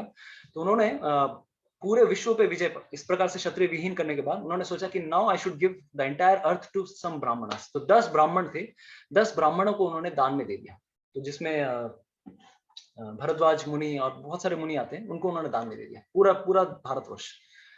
तो अभी दान में दे दिया, अभी वो उस स्थान में कैसे रह सकते हैं? उनको भी तो कोई स्थान चाहिए ना, कि मैंने अगर जिस स्थान को जीता है या जिस स्थान पे मैंने क्षत्रिय विहीन किया है, वो स्थान ही मैंने चैरिटी में दे दिया, how I can take it. तो उन्होंने एक स्थान खुद अपने लिए बनाया जिसे अगर आपके सामने अभी मैं दिखाऊं, this place is called this place. आप लोग के सामने अगर ये स्थान दिख रहा है, गोकर्ण से लेकर सुशिंद्रम, ये जो स्थान है, देखिए क्यों इंपॉर्टेंट ये स्थान है। तो इस स्थान पर वो आए गोकर्ण के पास में, वहां पर एक पर्वत है, तो उस पर्वत से उन्होंने क्या किया, एक ये उनका जो एक्स है, जो कोई कहते हैं कि एक्स छोड़ा था, कोई कहते हैं उन्होंने तीर छोड़ा था, जो भी हो, what ever be the thing, उस स्थान तक उन्होंने तीर छोड़ा और पूरे के पूरे समुद्र को आदेश दिया कि please leave me some place, क्योंकि बाकी स्थान तो मैंने दान में दे दिया। तो इस प्रकार से उन्होंने ये स्थान चैरिटी में समुद्र से लिया था। तो अगर आज अभी भी आप अगर देखेंगे, this is like 1000 kilometre place, 1000 kilometre लंबा ये स्थान है, गोकर्ण से लेकर सुशिंद्रम, गोवा से लेकर। अगर ये देखिए, if you see this place in detail, अगर आप देखेंगे ये स्थान थोड़ा डिफरेंट लगेगा, right? This place is little bit different, इतना चौड़ा। यहाँ पे देखिए, this place, entire place is being reclaimed from ocean God, समुद्र देवता से उन्होंने रिक्लेम किया है। गोकर्ण से लेकर सुशिंद्रम बोल के ये स्थान है, तो 1000 किलोमीटर का प्लेस है। तो इस स्थान पर आके एक स्थान आता है जिसका नाम है महेंद्र पर्वत। तो महेंद्र पर्वत में उन्होंने बहुत दिनों तक तपस्या की, अपने जो भी इस प्रकार के उन्होंने क्षत्रिय विहीन किए थे अपने आप को शुद्ध करने के लिए। ऑफकोर्स उनकी कोई आवश्यकता नहीं थी, क्योंकि उस समय सब कपटी राजा ही उस समय थे, सब पापी लोग राजा ही थे। तो इस प्रकार से उन्होंने तपस्या की। तो उसके बाद उन्होंने एक जगह आती है नंदीश्वर नाम का, गोवा के पास में एक स्थान है नंदीश्वर। वहां पर इन्हीं ब्राह्मणों को, 10 ब्राह्मणों को बोला कि you do some yajna for me, for penance, for some प्रायश्चित करने के लिए। तो उन्होंने एक यज्ञ किया, यज्ञ करने के बाद उनको दान किया, और बाद में उन्होंने ये भी बताया कि आप लोगों को मैं एक मंत्र देता हूँ, इस कभी भी अगर मेरी जरूरत पड़े, whenever you require something from me, कुछ भी अगर आवश्यकता हो, मैं ये मंत्र देता हूँ, दसों तुम लोग जितने भी 10 ऋषि हो, सबको एक साथ एक स्थान पर आकर ये मंत्र का उच्चारण करना होगा, तब मैं इमीडिएटली वहां पर पहुंच जाऊंगा। कोई भी अगर डिफिकल्टी हो, मुझे याद करना। तो चूंकि वो ब्राह्मण थे, इसलिए ब्राह्मणों के साथ ज्यादा उनका सहानुभूति थी। क्षत्रियों को वो एक तरह से you would not like Kshatriyas, इसीलिए राम जी के साथ भी ऐसा हुआ था कि अरे शिव जी का धनुष किसने तोड़ा। तो राम जी को भी वो परीक्षा करने गए थे। उस समय राम जी ने उनको आदेश दिया, now you should now retire, अब तुमने बहुत कार्य कर लिया लोगों का वध, क्षत्रियों का वध करने का, नाउ यू शुड बिकम सौम्य, अब सौम्य बन जा। तो ये सारी लीलाएं भी हुई थी परशुराम जी के साथ। तो इस प्रकार से उन्होंने ये मंत्र दिया, तो बहुत दिनों तक। और ये अगर स्थान देखेंगे, this entire place is called Konkan, आप लोगों को पता होगा कोंकण रेलवेज, ये सारी जो स्थान है, वेरी ब्यूटीफुल प्लेस, बहुत सारे झरने हैं, बहुत सारे ऐसा उन्होंने स्थान क्रिएट किया so that there is always rainfall, कभी भी यहाँ पर ये ना हो, फैमिन ना आए, या फिर कभी भी वर्षाहीन कोई स्थान, ये स्थान ना रहे। इस प्रकार से उन्होंने इस स्थान को आशीर्वाद भी प्रदान किया। तो ये 10 ऋषि यहाँ पर निवास भी कर रहे थे।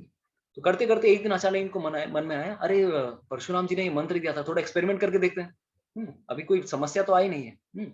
यस, पश्चिम घाट की जो पर्वतमाला है, यस, तो हम थोड़ा एक्सपेरिमेंट करके देखते हैं कि परशुराम जी आते हैं कि नहीं। देखिए, कभी भी इस प्रकार से जब जिस चीज की जरूरत हो तभी उसको बुलाना चाहिए। तो उन्होंने सारे ऋषि लोग मिलकर एक स्थान पर आके उन्होंने बुलाना शुरू किया, और परशुराम जी इमीडिएटली आ गए। बोलो बोलो क्या बात है, तुम लोगों ने क्यों बुलाया, क्यों मुझे SOS बटन प्रेस किया तुम लोगों ने। तो बोलते नहीं, हम लोग जस्ट टेस्ट करना चाहते थे आप आते हैं कि नहीं। Immediately he became angry. You cannot rely on my words. You don't believe on my words. तुम्हें विश्वास नहीं है मैंने क्या कहा। तो इस प्रकार से इतने वो क्रोधित हो जाते हैं कि बोलते मैं अभी तुम लोगों को, मतलब आई विल गिव यू कर्स। तो उस समय वो अभिशाप देते हैं कि ये जो तुम्हारा स्थान है, भले ही ये फल फूलने वाला स्थान है, मैं अभिशाप देता हूँ कि ये आज से it will become field of famine, इतनी यहाँ पे बारिश ही नहीं होगी, पूरी तरह से अकाल पड़ने वाला है यहाँ पर। तो सारे ऋषि ब्राह्मण गण बोलते हैं कि अरे हमसे गलती होगी, प्लीज हमें क्षमा कीजिए। तो इस प्रकार वो संतुष्ट होते हैं, बोलते ठीक है चिंता मत करो, एक काम करना, ये जो आगे आने वाली जो स्प्रिंग सीजन है, स्प्रिंग मतलब वसंत ऋतु, उसमें एक तिथि आएगी जिसका नाम आता है ओणम। पता है आप लोगों को ओणम? तो ओणम की तिथि में अगर तुम लोग क्या करोगे, what you do, if you do some worship of Lord Vishnu, अगर विष्णु की अगर उपासना करते हो, तो मेरे इस अभिशाप से तुम लोग मुक्त हो जाओगे। ठीक है, तो इसीलिए ओणम साउथ इंडिया में इतना फेमस क्यों है, क्योंकि परशुराम जी ने इस प्रकार से ब्लेसिंग्स दी थी, और this is a day of festivity. तो उन्होंने विष्णु की उपासना की ओणम के दिन, और उसके बाद ये जो अभिशाप मिला था परशुराम जी से कि ये स्थान यहाँ पर अकाल पड़ेगा, ये सारी चीजों, इस सब चीजों से मुक्त हो गया। तो इसी स्थान में अभी भी परशुराम जी महेंद्र पर्वत पे निवास करते हैं। तो दिस इज अनदर प्लेस। तो ये हमने एक और अक्षय तृतीया के दिन ही ये घटना घटी थी। और अगर हम डिटेल में जाएंगे, पूर्णा तो पार्वती की ही एक एक्सपेंशन है अन्नपूर्णा, उनका भी आज ही के दिन आविर्भाव हुआ और उन्होंने महादेव को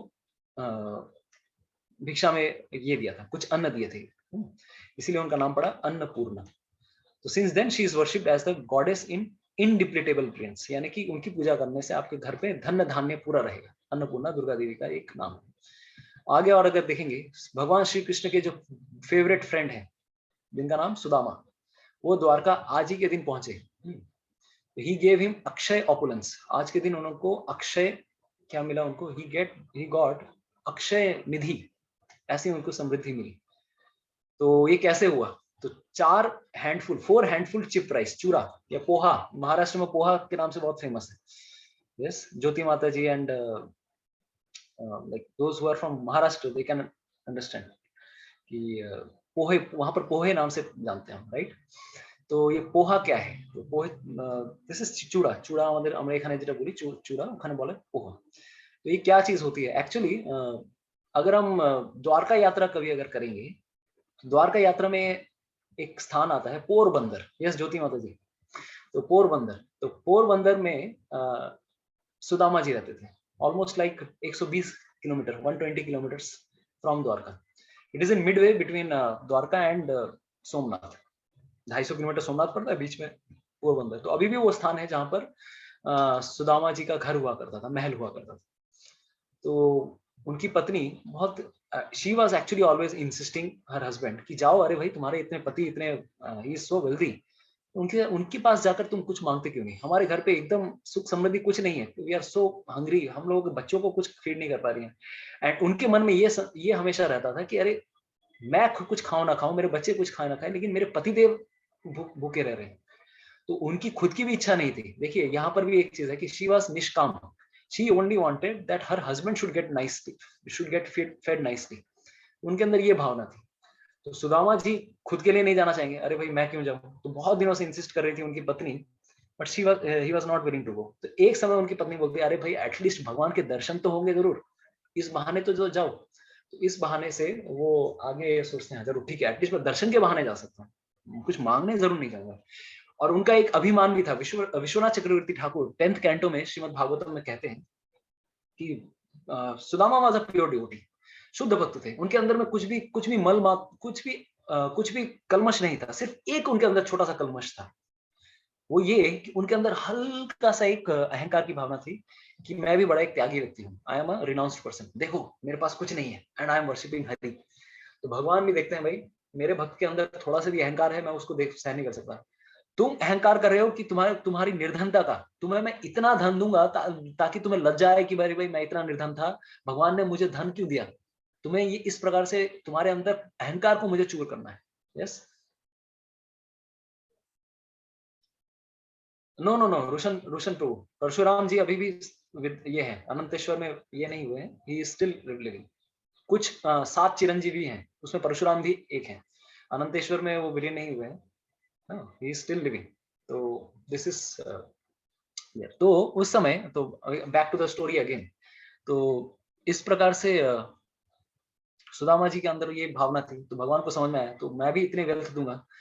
तो उनके वाइफ को बोलते हैं, ठीक है मैं जाऊंगा तो जरूर, लेकिन कुछ तो भिक्षा, कुछ तो लाके दो, क्या गिफ्ट देना है मुझे। तो उनकी पत्नी 5 मतलब आसपास के घर से वो भी भिक्षा करके लाती है उनके पास। सोचिए घर पे कुछ भी नहीं था, तो पोहे, जो घर के अंदर जो सबसे रिजेक्टेड चीज होता है, दैट इज लाइक चूड़ा। और वो भी क्या, चूड़े में इतना कुछ धान वान कीड़े वीड़े सब रहते हैं। वो 4 मुट्ठी जो चूड़ा उनको मिला था, वो अपने पोटली में बांध के सुदामा जी को देती है। और सुदामा जी वही लेकर आगे चलते हैं, चलो फ्रेंड से मिलने जा रहा हूँ। उज्जैन में उन्होंने एक साथ पढ़ाई की थी। अगर आप लोग उज्जैन जाएंगे, अवंतीपुर में उनका आश्रम था, उनके सांदीपनि मुनि का आश्रम था। तो उस स्थान पर उन्होंने एक साथ पढ़ाई की थी। तो बचपन की बातें याद करते हुए वो चलते जा रहे थे। तो द्वारका जैसे ही पहुंचे, वो कंफ्यूज हो गए, भाई कहाँ आके मैं पहुंचा, इतनी सोने की नगरी। सोच सकते हैं भगवान श्री हरि ने एक रात में पूरी की पूरी नगरी बसाई थी, विश्वकर्मा के माध्यम से। एक रात में पूरी की पूरी सोने की नगरी, कितने सैकड़ों किलोमीटर वहां पर थे, 16,108 पत्नियों के लिए 16,108 सोने के महल, और पूरी जनता के लिए भी सोने के महल, और सारी रात, एक रात में उन्होंने सबको ट्रांसफर भी किया मथुरा से। सोचिए हम लोगों को अगर एक जगह से दूसरी जगह ट्रांसफर करना होता है, जितने भी लोग आर्मी में हैं सबको पता है कितना पापड़ बेलना पड़ता है।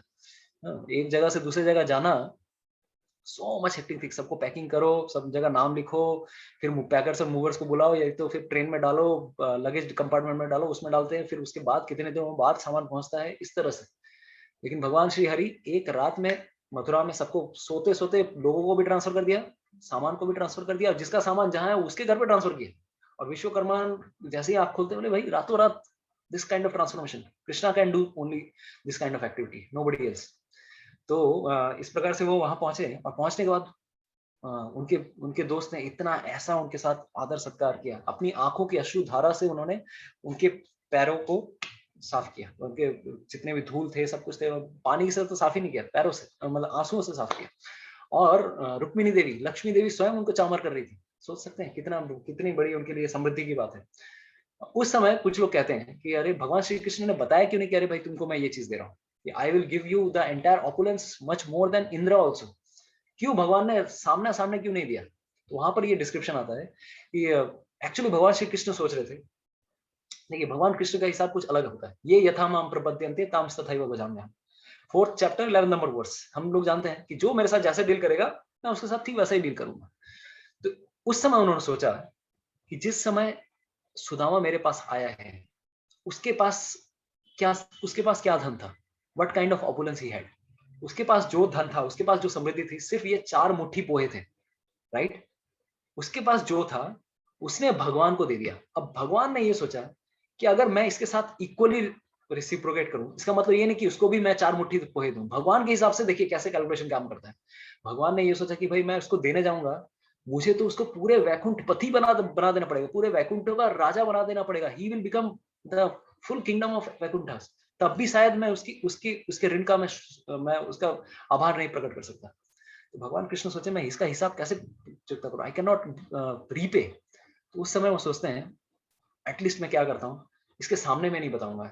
जैसे वो उदाहरण देते हैं, विश्वनाथ चक्रवर्ती ठाकुर ये उदाहरण देते हैं, जैसे मान लीजिए एक कृषक होता है, एक जो खेती करता है कोई व्यक्ति, वो खेती करता है पूरे दिन भर, पूरे मतलब फसल को जोतता है या फिर खेत को जोतता है, उसके बाद इतना कठिनाई करता है, उसके बाद जो बादल होते हैं, बादल सोचते हैं यार उसने पूरी दिन भर उसने ये सब किया, किसके लिए करा? विष्णु की पूजा करने के लिए या अपना भरण पोषण करने के लिए, इसका मैं ऋण कैसे चुकाऊं? तो बादल क्या करता है, रात में बारिश करते हैं। आजकल के बादल की बात नहीं कर रहा हूँ, पहले के जब बादल होते थे रात्रि में बारिश होती थी। पहले जो आइडियल किंगडम होते थे उस समय कभी भी दिन में बारिश नहीं होती थी, always it would drip in the night time and in the perfect quantity, जितने में फसल उग जाए। आजकल क्या होता है, अभी जैसे कुछ दिनों पहले, कल परसों दरवाजा काल बैशाखी, पूरे वेस्ट बंगाल में इतना हालत खराब हो गया। इन मालदा ऑल्सो जितने भी फसल थे सब बर्बाद हो गई। आम के पेड़ थे, आम के पेड़ों से आम गिर गए बहुत सारे। तो इस तरह से जब तो क्यों, क्योंकि कलयुग में लोग पाप कर रहे हैं। पहले के जमाने में ऐसा नहीं होता था। तो उस प्रकार से बादल भी बारिश करते थे कि भाई मैं इसका ऋण कैसे चुकाऊं। तो रात के समय में जाते थे कि मैं ये इतना मेहनत करता है, इसकी मेहनत का फल मैं पूरा नहीं दे पाऊंगा, इसीलिए रात में जाके चुपके चुपके जाके इसको बारिश कर दूंगा, ताकि जितना हो सके मैं अपना ऋण आभार चुकाने की कोशिश कर रहा हूँ। He is doing so much, I should also do something for him. इसी प्रकार से भगवान कृष्ण ने सोचा भाई इसके सामने मैं कैसे दूं, भाई मैं इसको बोल नहीं सकता, मैं तुम्हारा ऋण नहीं चुका सकता। और रुक्मिणी देवी ने भी बोला था भाई कितना दे रहे हो भाई, अगर और ज्यादा खाओगे तो हमारे पास भी कुछ नहीं बचेगा। तो उस समय भगवान श्री हरि ने उनको रातों रात ही उनको क्या, फ्रॉम रैग्स टू रिचेस, जो सुदामा की ये स्टोरी है। तो अमरावती से भी ज्यादा समृद्धि, इंद्र के राजधानी से भी ज्यादा समृद्धि उनकी पत्नी को, उनके पूरे शहर को ट्रांसफॉर्म कर दिया। तो पोरबंदर इतना इतना ये हो गया कि रातों रात जाके विश्वकर्मा उनकी पत्नी के पास में जाके दर्शन देते, बोलते भाई मैं तुम्हारे लिए सेवा करना चाहता हूँ, तुम्हारी पूरी सब कुछ पकाया पलट होने वाली है। तो उनकी पत्नी बोलती है मेरे घर को क्यों करोगे, पूरे पूरे पूरे गांव वालों को करो। सोचिए दिस इज द कंपैशन, अरे मेरा सिर्फ मेरा घर क्यों, सबका घर ट्रांसफॉर्म होना चाहिए, डोंट थिंक अबाउट अदर्स। उन्होंने ही हमारा पालन पोषण किया, भरण पोषण किया, हम इनके घर पे ही भिक्षा करते थे, तो हमारे साथ नहीं, सबके घर सोने के बना दो। सबकी सब द्वारका नगरी जैसी भव्य बन गई। तो पोरबंदर की पूरी नगरी ऐसी बन गई थी। तो this thing happened on the day of Akshaya Tritiya. तो भगवान कृष्ण का ये हिसाब है, this is the entire mood कि हम जब भक्ति करते हैं, भगवान उस हिसाब से नहीं देखते कि ये मेरे पास आया है उसको भी मैं इक्वली मैं सब कुछ रेसिप्रोकेट करूंगा। Krishna sees according to his standards. ये मेरे पास उस समय आया था जब इसके पास कुछ धन नहीं था, जो समृद्ध संपत्ति थी उसने सब कुछ मेरे को दे दी। भगवान कृष्ण सोचने लगे मैं उसको सब कुछ दे दूंगा तब भी मैं उसका ऋण नहीं चुका सकता, तो मैं उसको क्या दूं। तो इसीलिए आंख मूंद के सिर्फ उन्होंने कॉन्सोलेशन प्राइज दिया कि तुमको मैं इंद्र के समान एक साम्राज्य दे रहा हूँ। बल्कि वो भगवान कृष्ण को खोट लग रहा था कि अरे मेरे को तो उसको वैकुंठ दे देना चाहिए। Certainly he gave him Vaikuntha, but he was feeling guilty, अरे मैं उसको इतना ही दे रहा हूँ, इसलिए मैं सामने नहीं दूंगा, मैं चुपके चुपके दूंगा, उसके रातों रात दे दूंगा। ठीक है, तो ये कृष्ण के अंदर भावना थी। तो this was the entire thing of this story, Akshaya Tritiya. On this day भगवान श्री हरि ने द्रौपदी का मान भी रखा बाय गिविंग अक्षय साड़ी। इतने प्रकार से उन्होंने उनको साड़ी भी प्रदान की। दूसरा, आगे चल के अगर हम देखेंगे अक्षय पात्र की कहानी आती है। तो जब युधिष्ठिर महाराज जब वनवास में गए, उनके हमेशा हृदय में ये ग्लानि रहती थी कि मैं हर दिन इतने सारे लोगों को, मैं अपने राज्य में ब्राह्मणों का बहुत भरण पोषण करता था। 60,000 ब्राह्मणों के लिए मैंने, ब्राह्मणों की पढ़ाई के लिए मैंने एक गुरुकुल खोला था। लेकिन ना तो मैं अभी मैं चला गया हूँ, भले ही मैं अभी देखिए प्राइम मिनिस्टर चेंज हो जाए तो प्रोजेक्ट भी चेंज हो जाता है, प्रायोरिटी चेंज हो जाती है। तो उन्होंने सोचा कि दुर्योधन पता नहीं लोगों का भरण पोषण कर रहा होगा कि नहीं, और जहां पर भी युधिष्ठिर महाराज जाते थे वहां पर ब्राह्मण आ जाते थे। अभी उनको हमेशा रहता था कि मैं इनको खिलाऊं कैसे। तो उस समय सूर्यदेव से उन्होंने उपासना की, उनकी आराधना की, तो सूर्यदेव ने उनको एक स्पेशल पात्र दिया। ये पात्र लोटे जैसा नहीं था, it was not like this thing, it was like अ थाली। तो ये पूरे थाली के समान था। This was not like this thing, ये पूरी थाली के समान था। तो सूर्यदेव ने क्या वरदान दिया था सोचिए, भले ही वो वनवास में है लेकिन फिर भी उनको उनके भरण पोषण के लिए उन्होंने ये वरदान दिया था कि जब तक द्रौपदी नहीं खाएगी, जब तक द्रौपदी संतुष्ट नहीं हो जाएगी, तब तक ये अक्षय जो पात्र है ये पूर्ण रूप से सबको फुलफिल करेगा, सबकी इच्छाएं पूरी करेगा। जो भी इसमें डालोगे सब खाना ये प्रोवाइड करेगा। तो एक तरह से ये थाली थी, और इसी थाली में द्रौपदी क्या करती थी, शी वुड ऑफर भोगा टू लॉर्ड कृष्णा, भगवान कृष्ण को भोग लगाती थी और इसी थाली से सबको परोसती भी थी। तो जो भी परोसती थी उसी थाली से सब कुछ फिर से बैक टू पवेलियन, सब कुछ आ जाता था, एवरीथिंग वुड बी फुल। तो इस प्रकार से द्रौपदी जी का ये कहानी हम देखते हैं। This thing also happened on this day. Another thing, Kuber, अगर ये रामायण में कहीं कहानी आती है, कुबेर जी विश्रवस के पुत्र थे, रावण भी इनके भाई हुए, विश्रवस। तो विश्रवस के पुत्र होके, तो रावण वास, मतलब विश्रवस की 2 पत्नियां थी। तो एक ब्राह्मण पत्नी थी, एक राक्षस पत्नी थी। तो ब्राह्मण पत्नी से उनको कुबेर जन्म होते हैं, जो आगे चल के उन्होंने बहुत तपस्या की, बहुत भीषण तपस्या की। तो उनके बाद उनको जब वरदान मिला, he wanted to become one of the Lokpal, और साथ ही साथ वो 4 लोकपालों में से एक लोकपाल बने। 3 लोकपाल और कौन है, वरुण है, इंद्र है और यमराज है। तो चौथे लोकपाल कुबेर बनते हैं, and simultaneously he became the treasurer also. तो ऑन दिस डे, क्योंकि इस दिन अक्षय पात्र, अक्षय के दिन उन्होंने तपस्या की थी, तपस्या का फल मिला था, इसीलिए उनको ट्रेजरी भी मिलती है। तो अनलिमिटेड ट्रेजरी उनके पास है, सबकी चाबी है उनके पास। और तो और अगर देखेंगे, तो एक और कथा है, तो जिसे मैं अभी संक्षेप में बोलूंगा। एक और कथा आती है, very famous thing in Braj. तो ब्रज में एक स्पेशल स्टोरी आती है। एक बार की बात है, एक बार भगवान श्री कृष्ण अपनी मैया के पास में देख रहे हैं, मैया क्या बात है, तुम क्या बना रही हो आज, क्या खाना बना रही हो। तो मैया बोलती है, अरे थोड़ा ड्राई, कुछ ड्राई खाना बना रही हूँ, कुछ मठरी वठरी बना रही थी। आप लोगों को पता है मठरी, मारवाड़ी लोगों में बहुत फेमस है। यस, मठरी। तो मठरी ड्राई चीजें होती है, थोड़ा बेसन के कुछ इसके। तो बोले क्या बात है, क्यों बना रही है सब। तो बोले कि कल बाबा, नंद बाबा कहीं जाने वाले हैं। मतलब कहाँ जाने वाले, क्यों, नंद बाबा व्रत छोड़ के कहाँ जा रहे हैं, वेयर ही इज गोइंग। तो उन्होंने, यशोदा मैया बोली, देखो एक स्थान है जिसका नाम है प्रयाग, ठीक है। प्रयाग में गंगा, यमुना, सरस्वती, ये तीनों नदियां आके, पवित्र नदियां आके मिलती हैं। और वो बहुत क्या है, एक तरह से this is one of the very Payas places, बहुत पुण्य भूमि है। वहां पर अगर कोई जाकर स्नान करता है गंगा में जाकर, तब उसे हमें जितने भी पाप हैं, पापों से मुक्ति मिलती है। इसीलिए अभी तीर्थ यात्रा हम सबको करनी चाहिए, क्योंकि हम वर्णाश्रम में हैं, हमें तीर्थ यात्रा करनी चाहिए। इसलिए नंद बाबा ये करने जा रहे हैं। तो भगवान कृष्ण को ये पसंद नहीं आया, बोले यार ब्रज में जो रह रहा है उसको बाहर जाने की क्या आवश्यकता, सारे तीर्थ तो ब्रज में है, अभी मैं कैसे समझाऊं। भगवान कृष्ण का भी अंदाज थोड़ा डिफरेंट है समझाने का। Next day was Akshaya Tritiya day. आज मतलब, क्योंकि नंद बाबा ने भी ये सोचा था कि अक्षय तृतीया में अगर मैं जर्नी शुरू करूंगा, it will have auspicious benefit. Akshaya Tritiya का दिन था। तो नंद बाबा सुबह सुबह जैसे ही नंद भवन से अगर ऊपर जाते हैं, आप लोग अगर हमारे साथ कभी यात्रा में गए होंगे, तो नंद भवन के नीचे पावन सरोवर आती है। ऑफ कोर्स ये अगर वृंदावन यात्रा होती, अगर होने वाली है अक्टूबर में, पता नहीं, मेरे को तो नहीं लगता है, आई डोंट नो, अगर होगी या जब भी होगी तो हम लोग पावन सरोवर भी लेके जाएंगे। ये पावन सरोवर के बारे में एक कहानी आती है। नंद भवन के ठीक फुट हिल्स में एक सरोवर है। तो चूंकि वो राजा थे, उनका एक रॉयल सरोवर भी होता था। जैसे नंद भवन के पास में एक यशोदा कुंड भी आता है, जहाँ पे सिर्फ यशोदा महारानी और लेडीज नहाती थी, और यहाँ पर नंद बाबा नहाते थे। तो सुबह सुबह गए ब्रह्म मुहूर्त में नहाने के लिए।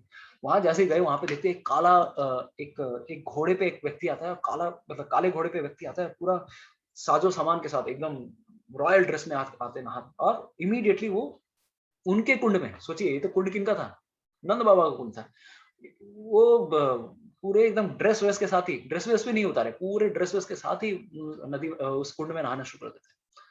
और जैसे ही नहा के निकलते हैं बाहर, ब्रज की मिट्टी में लोटपोट होने जाने लगते हैं, पूरा मिट्टी में लोटपोट हो रहा है, लोट पूरा एकदम। और जैसे ही फिर निकले, फिर कुंड में नहाने लग गए। और फिर जैसे कुंड से निकले, फिर ब्रज की मिट्टी में लौट रहे, फिर जैसे थोड़ा मतलब फिर से अपने आप को संभाला, फिर से नहाने लग गए। तो ऐसा कई बार होता है। तो ब्रज अभी नंद बाबा सोच रहे कौन व्यक्ति है, पूरा एकदम ज्वेलरी के साथ आया हुआ है, बहुत देख के तो राजा वाजा लग रहा है। तो पूछते हैं आप कौन है, तो ये व्यक्ति बोलते हैं मैं प्रयागराज हूँ। मैंने प्रयागराज, अरे ओके ओके सर, अरे प्रयागराज जी, आप ही के पास तो मैं आने की कोशिश कर रहा था, आप ही आ गए यहाँ पे? हाँ मैं यहीं पे आ गया। अरे क्यों क्यों क्यों क्यों आए? बोले कि देखो भाई, हम जितने भी तीर्थ लोग हैं, हम लोग की बड़ी कंडीशन बहुत खराब है। हम लोग को पूरे साल में, अभी आर्मी वालों को अरुण दीक्षित जी को बोलूंगा, हम लोग को किसी भी पूरे साल में सीएल नहीं मिलता है, सिर्फ एक दिन सीएल मिलता है, कैजुअल लीव। वो कौन सा दिन है? वो अक्षय तृतीया का दिन है। उस दिन हम लोग को छुट्टी मिलती है कि जाओ पूरे साल भर जितना भी पाप आप इकट्ठा किया है, हम लोग ब्रज में जाते हैं और ब्रज में जाके पूरा लोटपोट होते हैं। जितने भी कुंड हैं, जितने भी तीर्थ स्थल हैं, वहां पे आके पूरी तरह से अच्छी तरह से लोटपोट होते हैं, और इस प्रकार से अपने आप को शुद्ध करने की कोशिश करते हैं। तो आज वो तिथि है, हम लोग आए हैं और यहाँ पर स्नान करने आए, और उसी समय देखते हैं कुंड के उस ओर में बहुत सारी स्त्रियां भी स्नान कर रही थी। वो भी एकदम ज्वेलरी व्वेलरी पहन के एकदम रॉयल स्त्रियां लग रही थी। तो बोले ये लोग भी स्नान कर रही हैं, ये लोग कौन है? बोले कि अरे ये लोग नर्मदा, गंगा, कावेरी, कृष्णा, सरस्वती, ये सारी नदियां हैं, ये लोग स्नान कर रही हैं। ब्रज में जितने भी तीर्थ हैं, 68,000 तीर्थ are there in Radha Kund and Shyam Kund, इतने सारे तीर्थ हैं, पूरे ब्रह्मांड के जितने भी तीर्थ हैं, सब जगह जाकर हम लोग अक्षय तृतीया के दिन स्नान करते हैं, ताकि अपने पापों को हम धुल सके। क्योंकि हम लोग भी गंदे हो जाएंगे, हम लोग को भी तो सुधरना है, अपने आप को सुधारना है अपने आप को। तो यहाँ पर आकर हम लोग अपने आप को शोधन करते हैं, अपना अपना शुद्धिकरण करते हैं। तो ये पावन सरोवर की ये कहानी है। उस समय बोले अरे बाप रे बाप, मैं ये गलती कर रहा था, ब्रज में सब कुछ है। अभी भी अगर आप लोग जाएंगे काम्य वन में अगर जाते हैं, या काम्य वन से भी और भी दूर कुछ कुछ स्थान है, आदि बद्री, आदि केदार, हम लोग बद्रीनाथ केदारनाथ जाने की कोशिश करते हैं। एक्चुअली अगर देखा जाए, आदि बद्री यानी कि बद्रीनाथ का भी एक्चुअल फॉर्म, केदार का एक्चुअल फॉर्म सब ब्रज में है। वहां पर जाएंगे, एक शिवलिंग है, केदार में जाएंगे, एक शिवलिंग है, 3 फेसेड शिवलिंग, मतलब शिव जी का चेहरे के साथ एक शिवलिंग है, 3 तरफ शिव जी के चेहरे दिखते हैं। That is there in Vrajdham. एक स्थान आता है वही बद्रीनाथ के पास में, जहां पर गंगा नदी, यमुना नदी और सरस्वती नदी की 3 धाराएं वहां पर मिलती हैं, जिसे प्रयागराज या संगम भी कहा गया।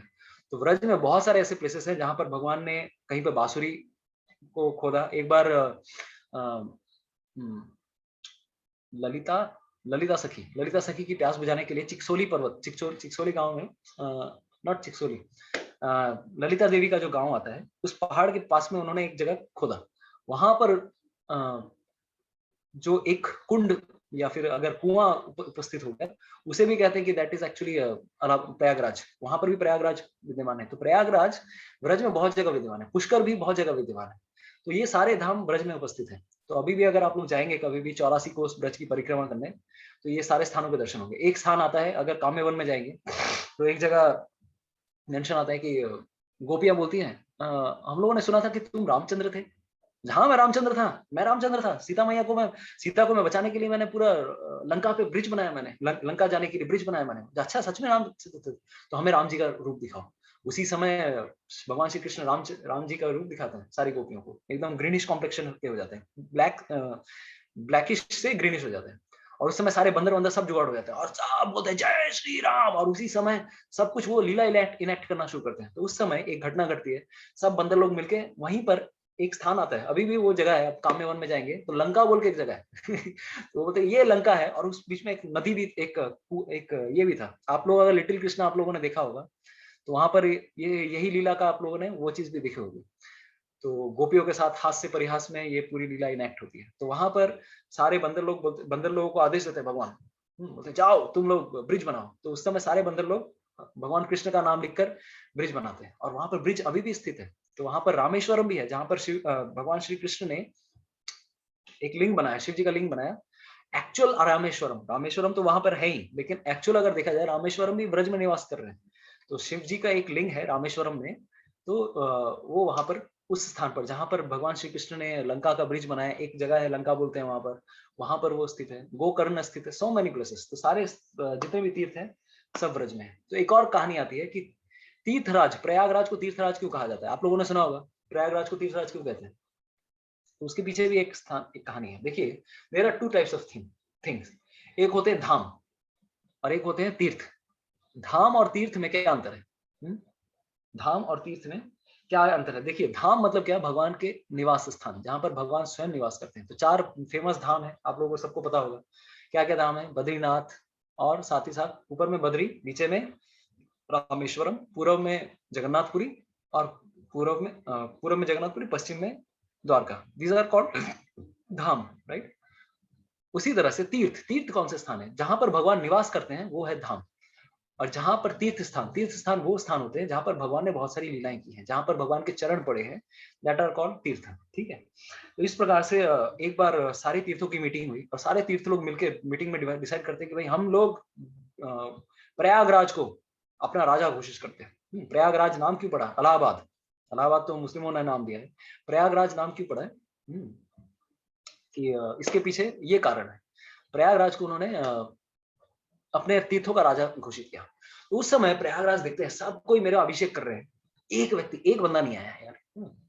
एक बंदा नहीं आया। ब्रज धाम कहाँ है? ब्रज क्यों नहीं आया? सब कोई आए। तो वो जाके एकदम गुस्से में आ जाता है, भाई मैं तो कंप्लेंट करने वाला हूँ, भगवान के पास जाऊंगा, देखो भाई सबने मेरे को चूज किया है, this person doesn't agree with me, इसने मेरे को वोट नहीं दिया।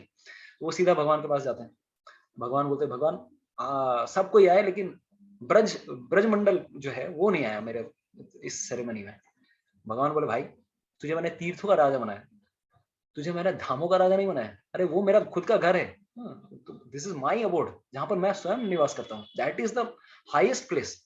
तो वो कैसे आ सकता है तुम्हारे इसमें? ठीक है, तो तीर्थों का राजा है, मैंने तुम्हें अपने घर का राजा नहीं बनाया। तो दिस स्टोरी इज, तो धामों का राजा है ब्रजमंडल, राइट। तो this is the entire story. तो ये इस प्रकार से ये चीजें ये घटती है। तो आगे चलकर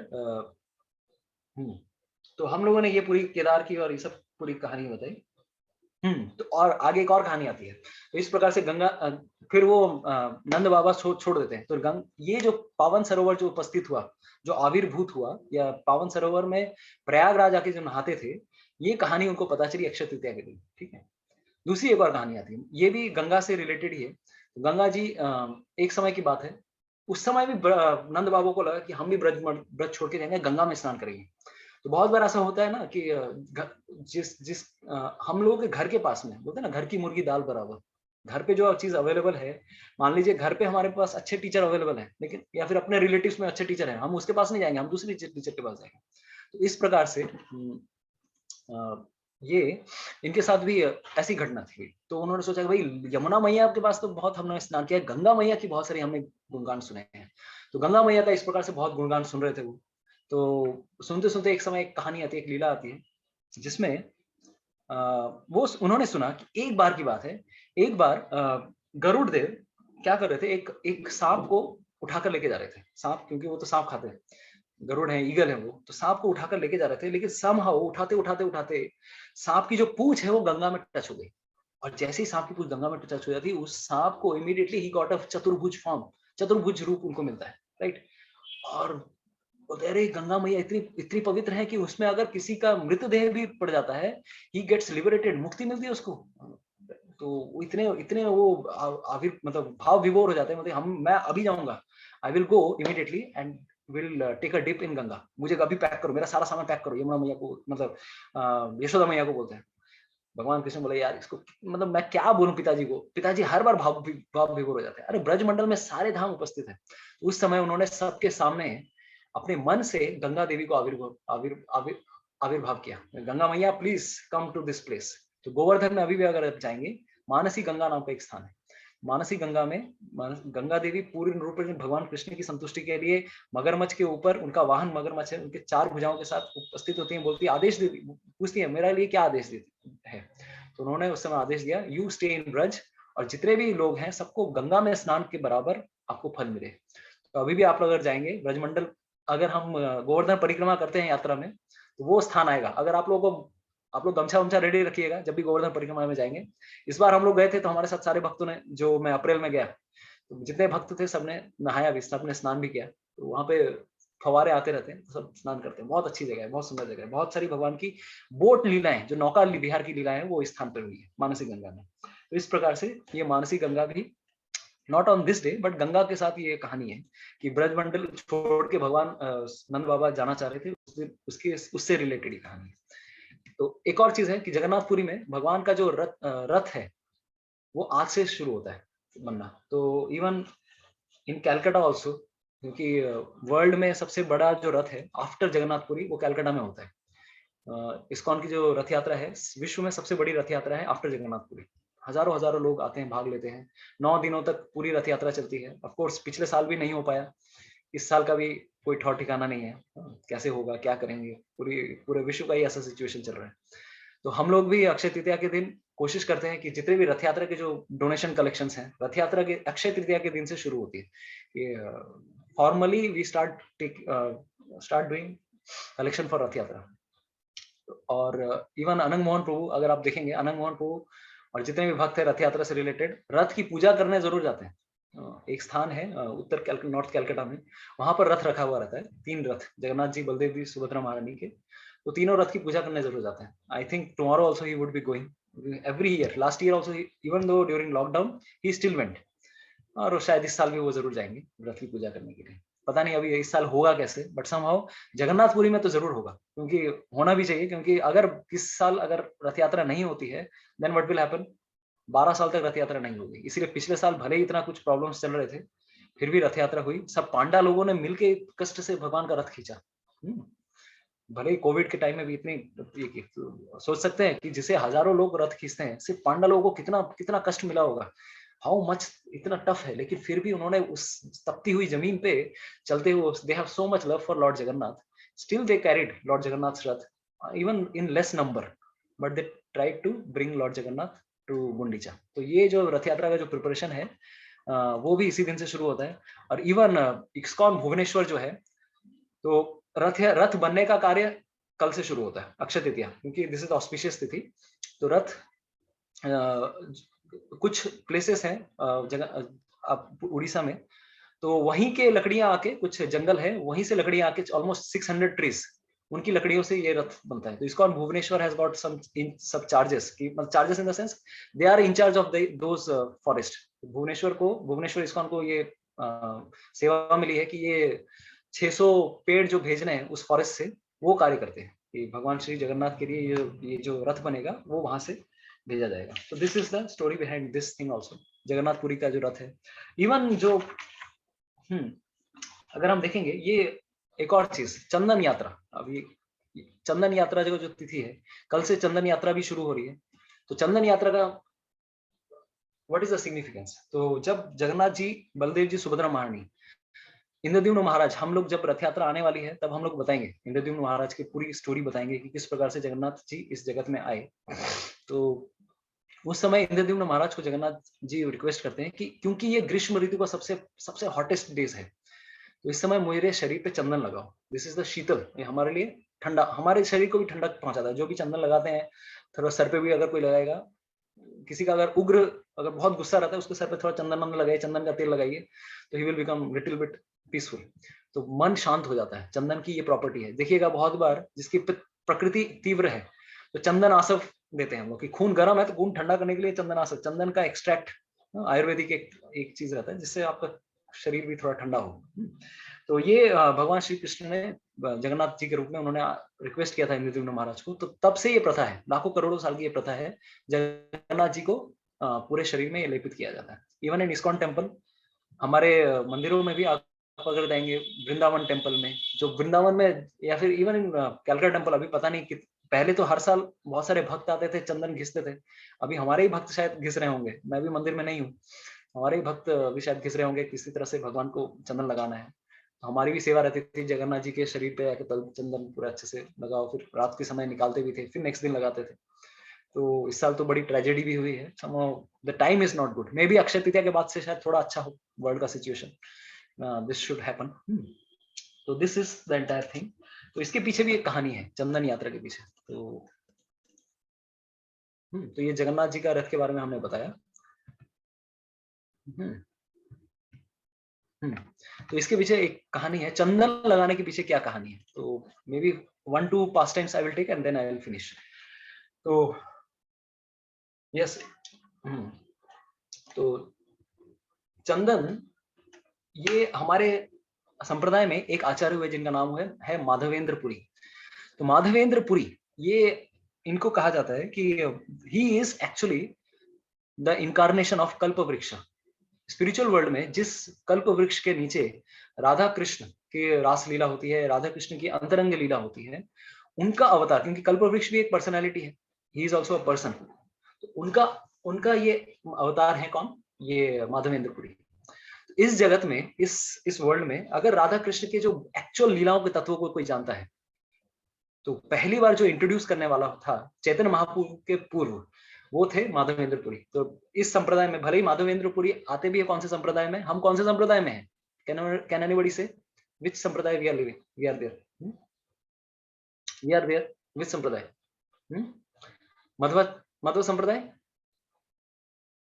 यस। तो मध्व संप्रदाय, तो मध्व संप्रदाय में आने के बावजूद, मध्व संप्रदाय में देखिएगा there is a mood of worship of Krishna in the form of vatsalya bhava. Udupi Krishna की भावना क्या है कि जैसे यशोदा मैया कृष्ण की सेवा करती हैं, उस हिसाब से मध्व संप्रदाय में सेवा होती है। लेकिन हम लोग कौन से संप्रदाय में, मध्व संप्रदाय में है, लेकिन हमारी मेन भावना क्या है, जो चैतन्य महाप्रभु ने हमें दी है या फिर जो माधवेंद्र पुरी ने दी है। देखिए इस संप्रदाय में वात्सल्य भाव था, लेकिन पहली बार कौन सा भाव, ये माधुर्य भाव या राधा कृष्ण की जो प्रेममय लीला है, या गोपियों का जो भगवान कृष्ण के प्रति जो प्रेम है, वो भाव देने वाले कौन है, यस विक्रम प्रभु, परफेक्ट, ब्रह्म मध्व गौड़ीय संप्रदाय। इस ब्रह्म मध्व गौड़ीय संप्रदाय में पहली बार जो कृष्ण का और राधा रानी का जो प्रेम है, वो देने वाले कौन है, माधवेंद्र पुरी है, क्योंकि वो कल्प वृक्ष के अवतार है। उनको पता है कि भाई what pastimes are happening between Radha and Krishna. तो उन्होंने पहली बार ये जो भाव है इंट्रोड्यूस किया, और उनके शिष्य हुए ईश्वरपुरी के शिष्य हुए श्री चैतन्य महाप्रभु, जिन्होंने और भी आगे इस भावना को एक्सपेंड किया। एक्चुअली अगर देखेंगे इस चारों संप्रदाय में भगवान कृष्ण के प्रति जो ये गोपियों का भाव है, ये गोपियों का प्रेम है, और किसी संप्रदाय में नहीं है। वहां पर मैक्सिमम जगह शायद ऐश्वर्य रूप में भगवान की सेवा हो रही है, पूजा हो रही है। भगवान श्री हरि को श्री संप्रदाय में, किसी और संप्रदाय में अगर हम देखेंगे, वहां पर भगवान की भावना क्या है, he is a king, he is a majestic person, he's a opulent person। लेकिन हमारे संप्रदाय में भगवान क्या है, नंदन श्याम सुंदर मुकुटधारी वंशी वाले श्री कृष्ण, यानी कि we don't consider Krishna as also God।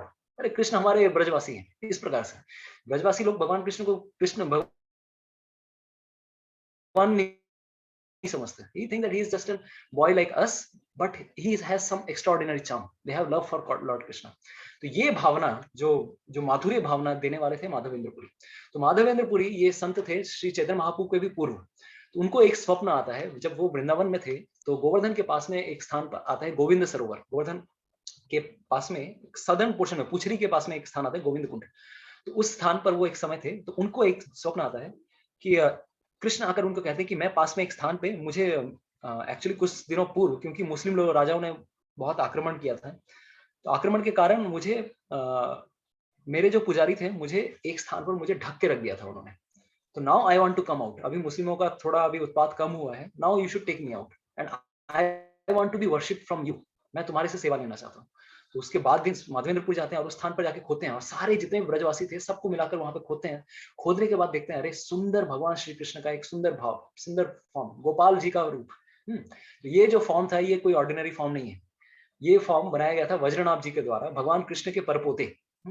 ये जो परपोते थे, इन्होंने बहुत सारे भगवान की कृष्ण के विग्रहों की मूर्ति बनाई थी, विग्रह बनाए थे, गोविंद देव, गोपीनाथ जी, मदन मोहन, और साथ ही साथ ये भी हैं।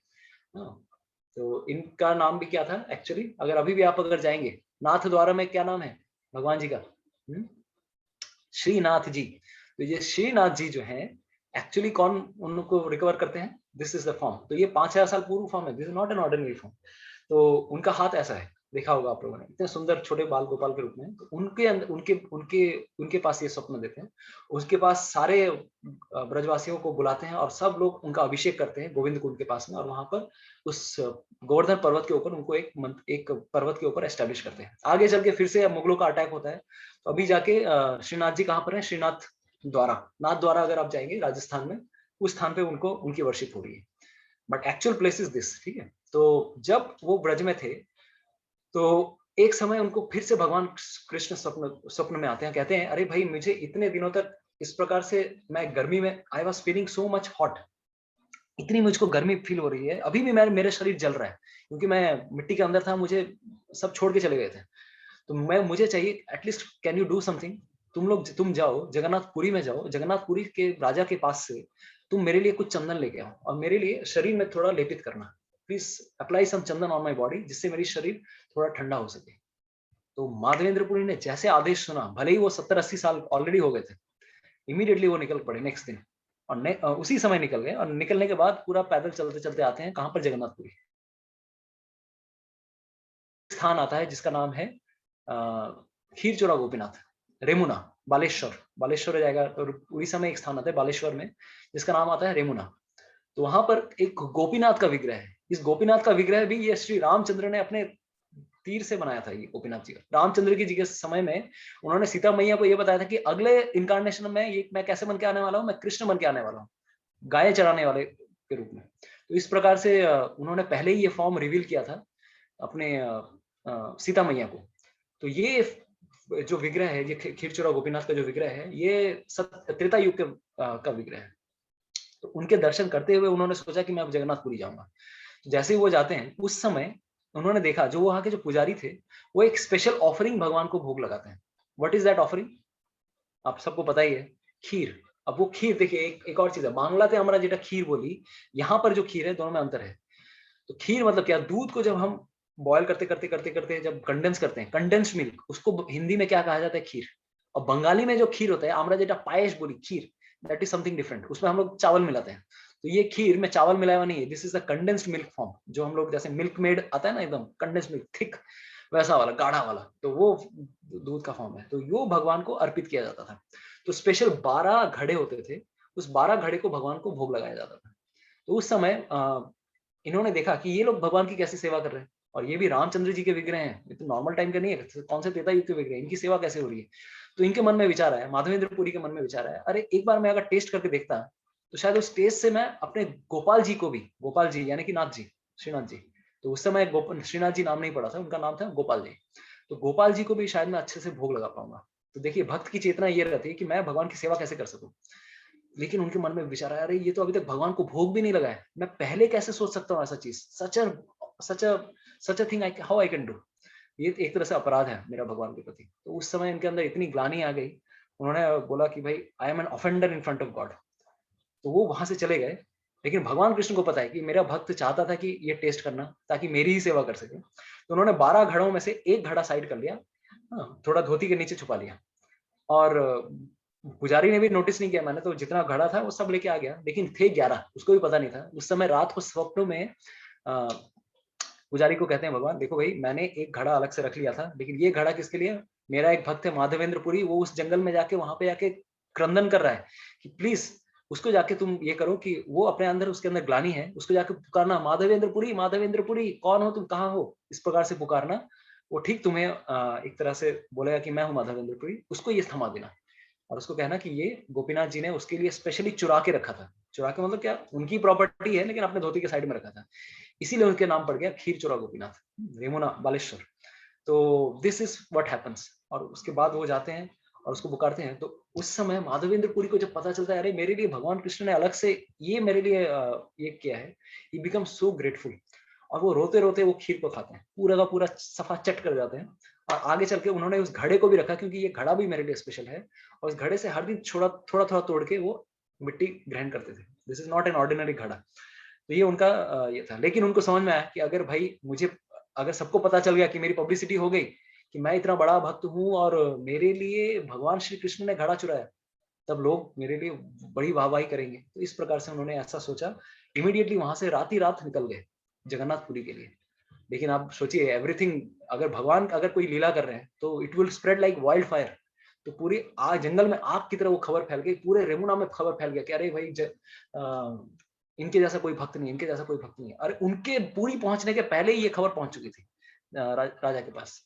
तो जब राजा को पता चला कि खीर चोरा गोपीनाथ, जिनके लिए खीर चुराए माधवेंद्रपुरी मेरे आस्थान में आए हैं, उनके लिए फिर मैं तो उनके पास वो जाते हैं और कहते हैं कि प्लीज मुझे 600 किलो चंदन की लकड़ी दे दीजिए ताकि मैं गोपाल जी को मैं चढ़ा सकूं। तो बोलते हैं बिल्कुल बिल्कुल, आप जैसा भक्त, इतना महान भक्त है, आपको क्यों नहीं दूंगा मैं।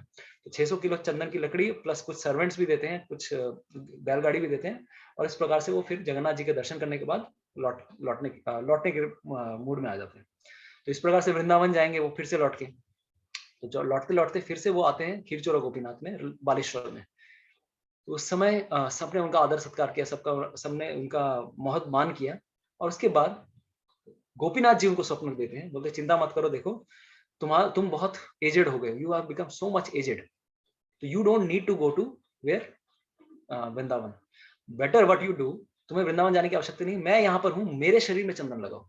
तो मेरा शरीर और गोपाल जी का शरीर में कोई अंतर नहीं है, मेरे शरीर में चंदन लगाओगे उनका शरीर भी ठंडा हो जाएगा, ठीक है, चिंता मत करो, और तुम भी मेरे यहाँ पर ही निवास करो। तो इस प्रकार से वो वहां पर निवास करते हैं और अंत में उन्होंने वहां से शरीर भी त्यागा। तो he leaves his body also. अगर अभी भी आप जाएंगे, रेमुना मंदिर के पास में ही उनकी समाधि भी है माधवेंद्रपुरी की।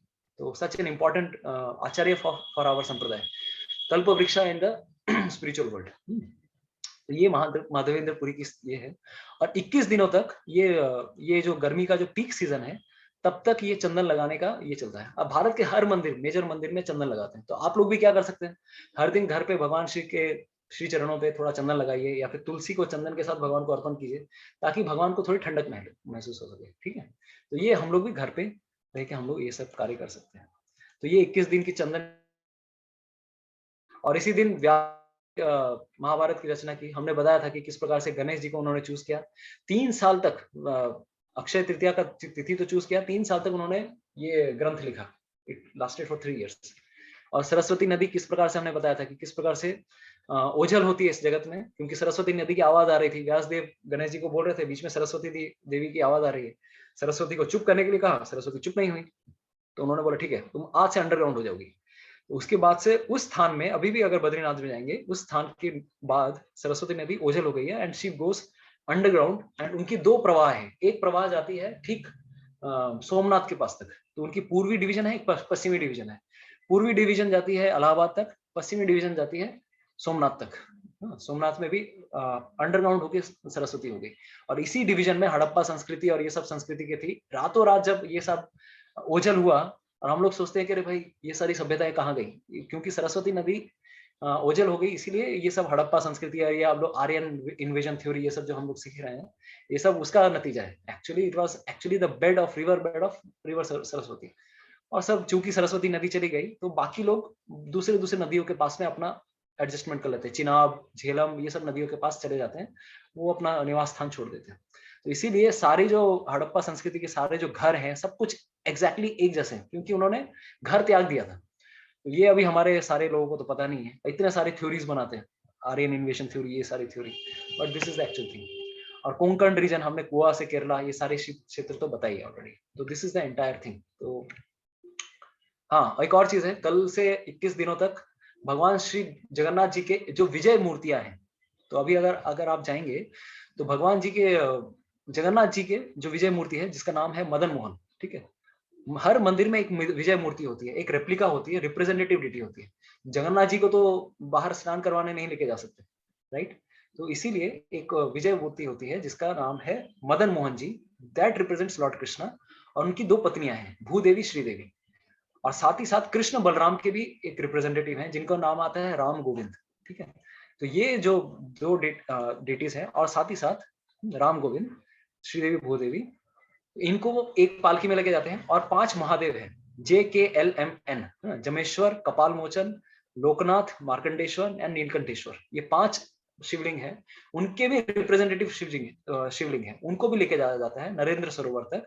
और वहां पर एक बोट राइड की जाती है, सुंदर मतलब इस समय 21 दिनों तक चंदन यात्रा में बोट राइड भी होती है, मायापुर में भी होती है। प्रभुपाद जी के जो समाधि है, समाधि के सामने आप लोगों ने देखा होगा एक छोटा सा कुंड है, उसमें छोटे राधा माधव, वो भी विजय मूर्ति है भगवान श्री कृष्ण के, राधा माधव जी के, उनको वहां पर लेके जाया जाता है और 21 दिन तक नौका में एकदम बहुत अच्छे से एकदम भगवान को आनंद प्रदान किया जाता है। तो this is the story behind. और इसके बाद हाँ, प्रभुपाद जी ने लीग ऑफ डिवोटीज इसी दिन स्थापित की थी। इस्कॉन स्थापित करने के पहले उन्होंने लीग ऑफ डिवोटीज उन्होंने झांसी में स्थापित की थी। और तो basically these are the thing. तो ये सारी बहुत सारी तिथियां हैं। तो ये मैंने पीपीटी बनाया था 2019 में, तो ये डेट में मत जाइएगा। तो बिगिनिंग ऑफ चंदन यात्रा, अपीयरेंस ऑफ गंगा, रथ निर्माण, सत्ययुग का प्रथम दिन और परशुराम जी का आविर्भाव तिथि। तो ये सब तिथियां हैं। ऑफ कोर्स कोविड काल में हम कुछ कर नहीं सकते, हम क्या कर सकते हैं? What is the take home lesson for us? हमारे लिए लेसन क्या है? ज्यादा से ज्यादा जप कीजिए, क्योंकि जो भी जप करेंगे उसका इफेक्ट बहुत ज्यादा इसका इफेक्ट रहेगा। और क्या रह सकता है हमारे लिए? हम लोग ज्यादा से ज्यादा यज्ञ करें, भगवान का नाम करें, या फिर बुक रीडिंग, या फिर आप लोग एक काम कर सकते हैं, कुछ ग्रुप स्टडी सर्कल बना सकते हैं, श्रीमद् भागवतम लेके बैठ सकते हैं, श्री चैतन्य चरितामृत लेके बैठ सकते हैं, या फिर निश्चय करिए कि एक बार भगवत गीता मैं पूरी पढ़ूंगा। तो इस प्रकार से निश्चय कीजिए ताकि हमारा जो एंडेवर है वो ठीक तरह से फले फूले। भगवान श्री कृष्ण को, भगवान के फोटो को या किसी भी प्रकार से हम चंदन अर्पित करें, या चंदन से लगा के तुलसी अर्पित करें। और एक और चीज, इतने कोविड के काल में हम क्या एक और चीज कर सकते हैं? What we can do? Yes Sharmishtha माता जी, यू कैन। शर्मिष्ठा माता, you are asking something? तो एक और जो चीज हम कर सकते हैं, हम भगवान श्री नरसिंह देव का नाम कर सकते हैं, ठीक है? तो व्हाट वी कैन डू, आज से हम एक स्पेशल चीज सिखाना चाहते हैं, we can apply in our lives. We can chant कितने। यस शर्मिष्ठा माता ji, you want to ask something? Okay, तो आज से हम एक स्पेशल चीज जो करने वाले हैं, Narasimha Dev. Yes Yeah, Prabhuji. That means all activities related to Akshaya Tritiya has to be done tomorrow. ये कोई दान देना या आज के kind of भगवान भावग्राही है। আচ্ছা ঠিক আছে। আচ্ছা না, আইডিয়ালি কি আজকেই করা উচিত ছিল? আইডিয়ালি কালকে করতে পারেন, যদি আজকেও করে থাকেন কোনো ওকে অসুবিধা নেই, ঠিক আছে? ওকে, না আমি এখনো করিনি, তো কালকে। কালকে দিন। আচ্ছা ঠিক আছে, ওকে প্রভুজি, হরে কৃষ্ণ। ओके, तो दूसरा चीज नरसिंह आरती। तो जितने लोग, बहुत सारे भक्त हैं ऑलरेडी इस्कॉन से कनेक्टेड हैं, बहुत लोग क्लास करते हैं, लेकिन बहुत लोग हैं जो क्लास नहीं भी करते हैं। तो हम एक जो नई चीज इंट्रोड्यूस करना चाहते हैं, और नरसिंह चतुर्दशी भी आ रही है, नरसिंह देव की अपीयरेंस डे। और एक और तिथि है 23 तारीख को, इस्कॉन कैलकाटा राधा गोविंद जी का आविर्भाव तिथि भी है, यानी कि बर्थडे ऑफ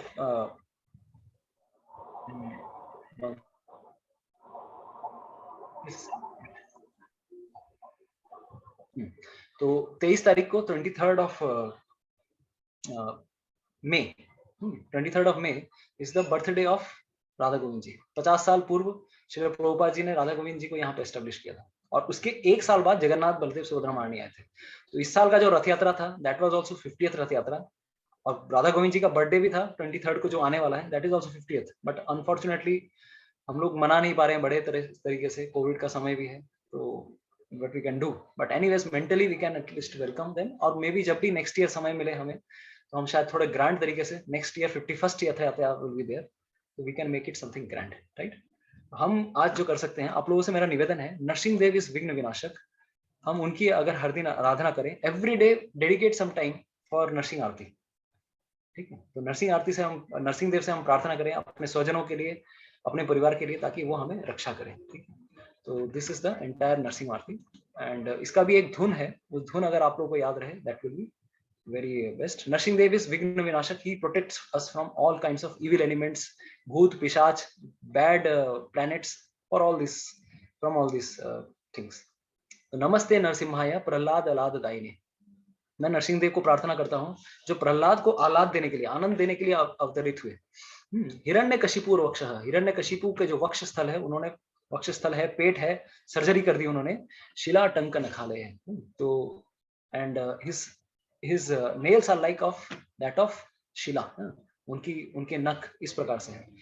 इतो नरसिंह परतो नरसिंह, मैं जहां पर भी भगवान श्री हरि को देखता हूँ वहां पर मुझे नरसिंह देव मुझे दिखने को मिले। I want to see Lord Narasimha everywhere, I want to see Lord Krishna everywhere, यतो यतो यामी ततो नरसिम्हा, जहां मैं जाऊं वहां भगवान नरसिंह को देखना चाहता हूँ। बहिर नरसिम्हा हृदय नरसिम्हा, बाहर नरसिंह देव हो हृदय में नरसिंह देव हो, नरसिंहम आदिम शरणम प्रपद्ये। तव कर कमल वरे, आपके नाखून जो है हाथ में, क्या आपके लिए ऑर्नामेंट्स हैं? आपके ऑर्नामेंट्स कौन से हैं? आपके बेस्ट ऑर्नामेंट्स क्या है? नाखून, स्पेशल नाखून जो है।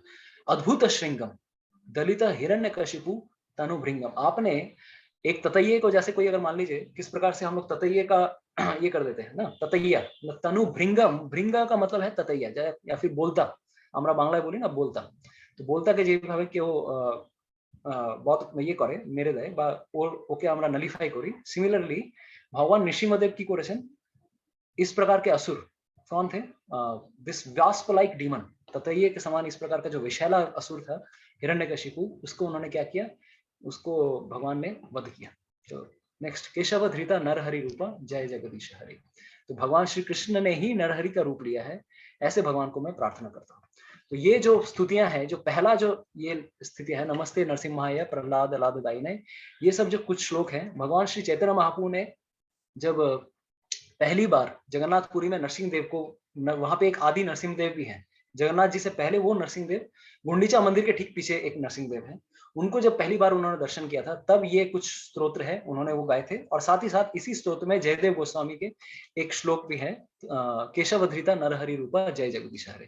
तो ये this is a combination of two stotras, एक तो जयदेव स्तोत्र है और एक है नरसिंह देव ने श्री चैतन्य महाप्रभु ने एक वन ऑफ द पुराणास, उस पुराण से ये नमस्ते नरसिम्हाय, इसको उन्होंने लिया था और उनको नरसिंह देव के सामने गान किया था। ठीक है, तो हम इस प्रकार से गीत गाएंगे आज। ठीक, नमस्ते नरसिम्हाय, नमस्ते नरसिम्हाय। आप लोगों से प्रार्थना है, आप लोग अपनी जगह पर रिपीट करने की कोशिश कीजिए, मैं अपनी जगह पर मैं रिपीट भी कर रहा हूँ, मैं गा भी रहा हूँ। ठीक है, नमस्ते नरसिम्हाय, नमस्ते नरसिम्हाय, प्रहलाद लाददायिने, प्रहलाद लाददायिने, हिरण्यकशिपुर्वक्षः, हिरण्यकशिपुर्वक्षः, शिलाटङ्कनखालये, शिलाटङ्कनखालये, इतो नरसिंहा परतो नरसिंहा, इतो नरसिंहा परतो नरसिंहा, यतो यतो यामि ततो नरसिंहा, यतो यतो यामि ततो नरसिंहा, बहिर्नरसिंहा हृदये नरसिंहा, बहिर्नरसिंहा हृदये नरसिंहा, नरसिंहमदिं शरणं प्रपद्ये, नरसिंहमदिं शरणं प्रपद्ये, तव कर कमलवरे नखा अद्भुत श्रृंगा, ललिता हिरण्यकशिपु तनुभृंगा, केशवधृता नरहरि रूपा जय जगदीश हरे, जय जगदीश हरे, जय जगदीश हरे, तव कर कमलवरे नखा अद्भुत श्रृंगां, दलिता हिरण्यकशिपु तनुभृंगा, केशवधृता नरहरि रूपा जय जगदीश हरे, जय जगदीश हरे, जय जगदीश हरे, जय नरसिंहदेव नरसिंहदेव नरसिंहदेव, जय नरसिंहदेव, जय नरसिंहदेव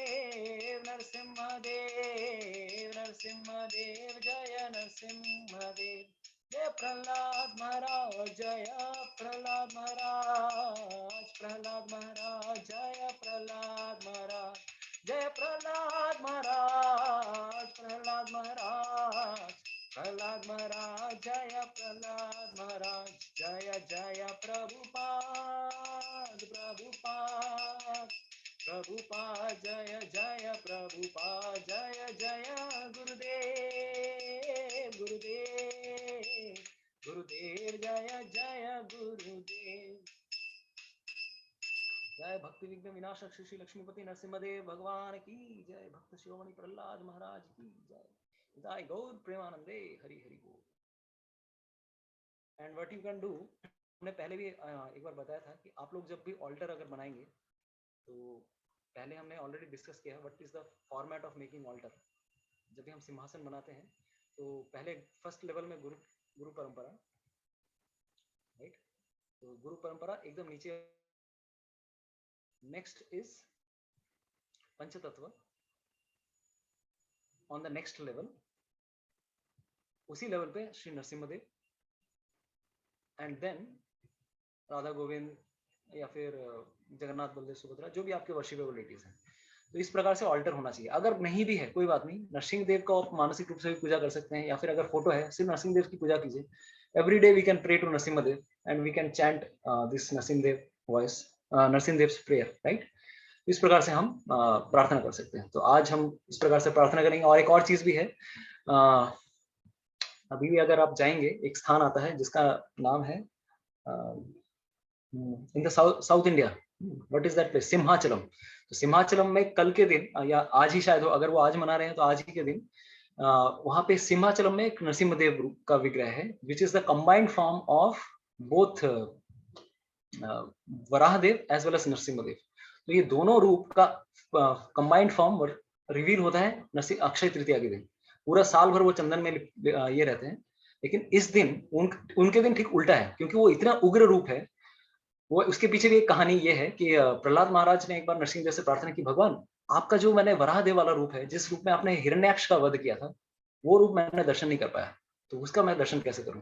तो उस समय भगवान श्री नरसिंह देव ने उनको एक स्पेशल फॉर्म दिखाया, जिसमें बोथ उनका शरीर किसका है, the face is like of bore या फिर शुकर का रूप है, फेस है, लेकिन नीचे जो है पूरा एकदम सिंह जैसे नाखून है, सिंह जैसे है। तो कंबाइंड फॉर्म है नरसिंह देव का और वराहदेव का। तो ये ऐसा स्पेशल फॉर्म कहाँ पर है, सिंहाचलम में। लेकिन पूरा साल अगर आप जाएंगे तो एक शिवलिंग जैसा स्ट्रक्चर ही दिखेगा, 500 किलो चंदन ऊपर लेपित किए गए हैं। तो वो इतना उग्र रूप था कि उनको ठंडा करने के लिए चंदन पहले दिन से चंदन डालना शुरू किया गया, क्योंकि इतना उग्र रूप में थे वो। तो उसके बाद सिर्फ एक ही दिन है, अक्षय तृतीया की सुबह से लेकर सूर्योदय के बाद से लेकर सूर्यास्त तक, उसी समय तक उनका स्पेशल फॉर्म रिवील होता है। तो दिस इज द स्पेशल। और उसके बाद जैसे ही संध्या होगी उसके बाद चंदन लेपित होना शुरू हो जाएगा।